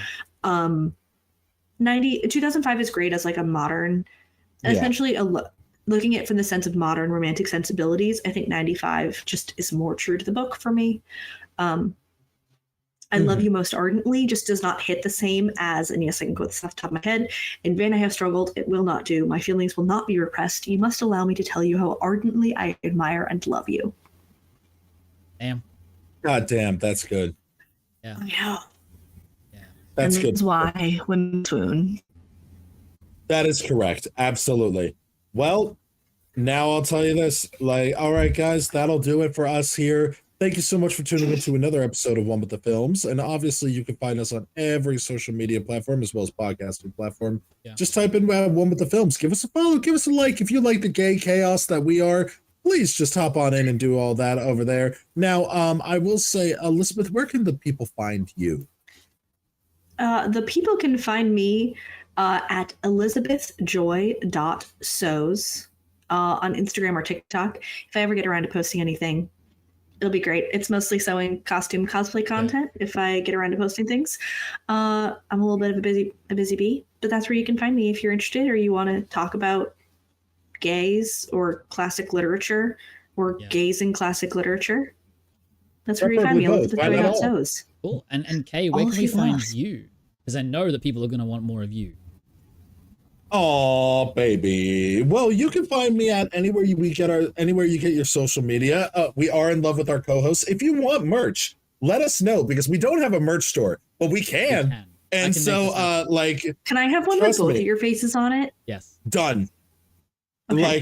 Cool. We were going to create one that says "In love with these hoes," and it was just going to be a bunch of us. I was trying to think, is there a way to do these randomized so everybody's just different? So it's just like stock photos of us, and then we can figure that out. Yeah, it'd probably be like you buy the mystery shirt, and we've got a bunch of pre-made ones, and we just send a random one out. Exactly. Like you've got one of one. That would actually be a really good idea. See, this is what. Listen, for the 5 people in the raccoon that accidentally hit your phone, that listen to us, we really appreciate you all. We appreciate all things here. And now I am Movie Man Opinions. You can find me at Movie Man Opinions on most any social media platform where I'm going to be talking about everything I have an opinion on. And with Bad Batch coming around the corner, you got to know those are going to be where my hyperfixations are going. But I'm also going to be talking about a lot of other things in the meantime, just various films that I see, especially with the Oscars coming up. And we are working on some other projects in the meantime. Please keep updated on that. I'm really in my creative phase, so please hit us up there. And come check us out at DiadCon. Yeah. Naf, go ahead. Yeah, well, you can find me at On Second Thought. Easiest ways through like your link trees. All of our links are actually available in the description here as well. If you're listening on Spotify, they're available in the description. Feel free to have a scroll through, click, and come and find us. Yeah, we'd love to chat and engage with you. Don't be one of those fake fans that starts unsubscribing from Naf's content. Come on. For some reason your subscriber numbers keep dropping, and we're gonna have to make sure those go up. It is what it is. Not too. But as promised, we'll also be announcing our guests for the next episode. Now, this person's actually taken a little bit of a step away from content creation for a little while, but really interested in coming back specifically to show us a movie. And this is Spen Kenobi on TikTok. They used to talk Star Wars and particularly like music, content related to music on Star Wars. So he still has a backlog of stuff on there. So feel free to go and check it out and follow him. He's got some really great insights and opinion on all of the stuff that's coming out. He's actually been on the podcast a couple of times as well before. And he was actually one of our first episode pre-weekly people watch on list. Pre-weekly watch list. Yeah, that was back when we had no fucking clue what we were doing. You thought our podcasts were long? You should go check out our first two. You want to hear us talk for 4 hours? Yeah. Yes, I do. Honestly, they're pretty. Well, then there you are. Because it's wild. Because they literally were me and Kate meeting on TikTok, going, "Hey, let's talk," and then should we record the conversation? And we're just literally, essentially, almost getting to know one another on stream. It's beautiful. But if y'all really want to know how Nap and I became best friends, just listen to the entire If you want to know a bit of our canon, you can check that out by going all the way back. I'm never gonna live that down, am I? That was one of the first merch items I want to have. It is Shakespeare is canonically gay. Yeah, that's it. No, that's the other thing we should do. When things get a little bigger and merch store happens, we should take quotes from guests and put them on shirts and then royalties back. It's like, hey, you said something amazing. We sold 10,000 shirts. Oh boy. You made $1 per shirt. Congratulations. $10,000. Exactly. So it's a royalty thing. You should want to live that down. I think you should start making videos on TikTok. I'm going to talk about. See, I already had real quick. I already had a shirt idea for you, which is, but is it better than The Last Jedi? And it was and so that's definitely it. Yeah. This reminds me of The Last Jedi was also one that I wanted to make you. There actually is a shirt I want to get that is literally just says directed by Rian Johnson. I just want that. I want to get that for you. So Spen Kenobi will be joining us next week. We'll be back to our normal time as well, I believe. And that is correct. We will be talking about Lost in Translation, written and directed by Sofia Coppola. And was nominated for and won an Academy Award, I believe, or at least was nominated. And it stars Bill Murray and Scarlett Johansson. And I've watched it already. I really loved it. I'm really excited to talk about it. So yeah, definitely check that film out. I have yet to watch it. So Murray's out. Join us next week, and we'll dive in. It's a really cool one. Beyond that, Kay, any final thoughts before we Well, I guess I just want to make sure that everybody knows, Elizabeth, it was just such a pleasure to have you on the show. Obviously, you've been great to see you. Thank you so much for having me. Yeah. Amazing. It's our absolute pleasure, and we cannot wait to have you on to discuss Shakespeare and things like that, and have another one in the future. I'm ready. Yeah. You don't understand how serious I am about doing a Bruce and bullshit dedicated to William Shakespeare. And sign me up. I'm gonna be sitting there taking notes because I need to get. There's so much content that I've missed that I just don't know. I'm gonna be like, all right, where do I start? And then what do I do? And what's my timeline? And tell me a little bit more about human canon. I'm just gonna tell you what all the gayest Shakespeare plays are. Rank them from gayest to least gay. I mean. See, that is gonna be the goal. There's 37 or 41. Hamlet is about him dealing with his sexuality. Anyway, and so actually Coriolanus is one of the gayest. That one has so much homoerotic tension. I love it. I'm here for it. But going with that, we also obviously there's a lot of other stuff that we are working on. Various other things that Nap and I got going that are happening in the background. Working on developing a Patreon. If that's something that you are looking forward to, please let us know in our DMs as well as comments. that's how we get our traction. That's how we figure out what you guys want to see, what you guys are doing there.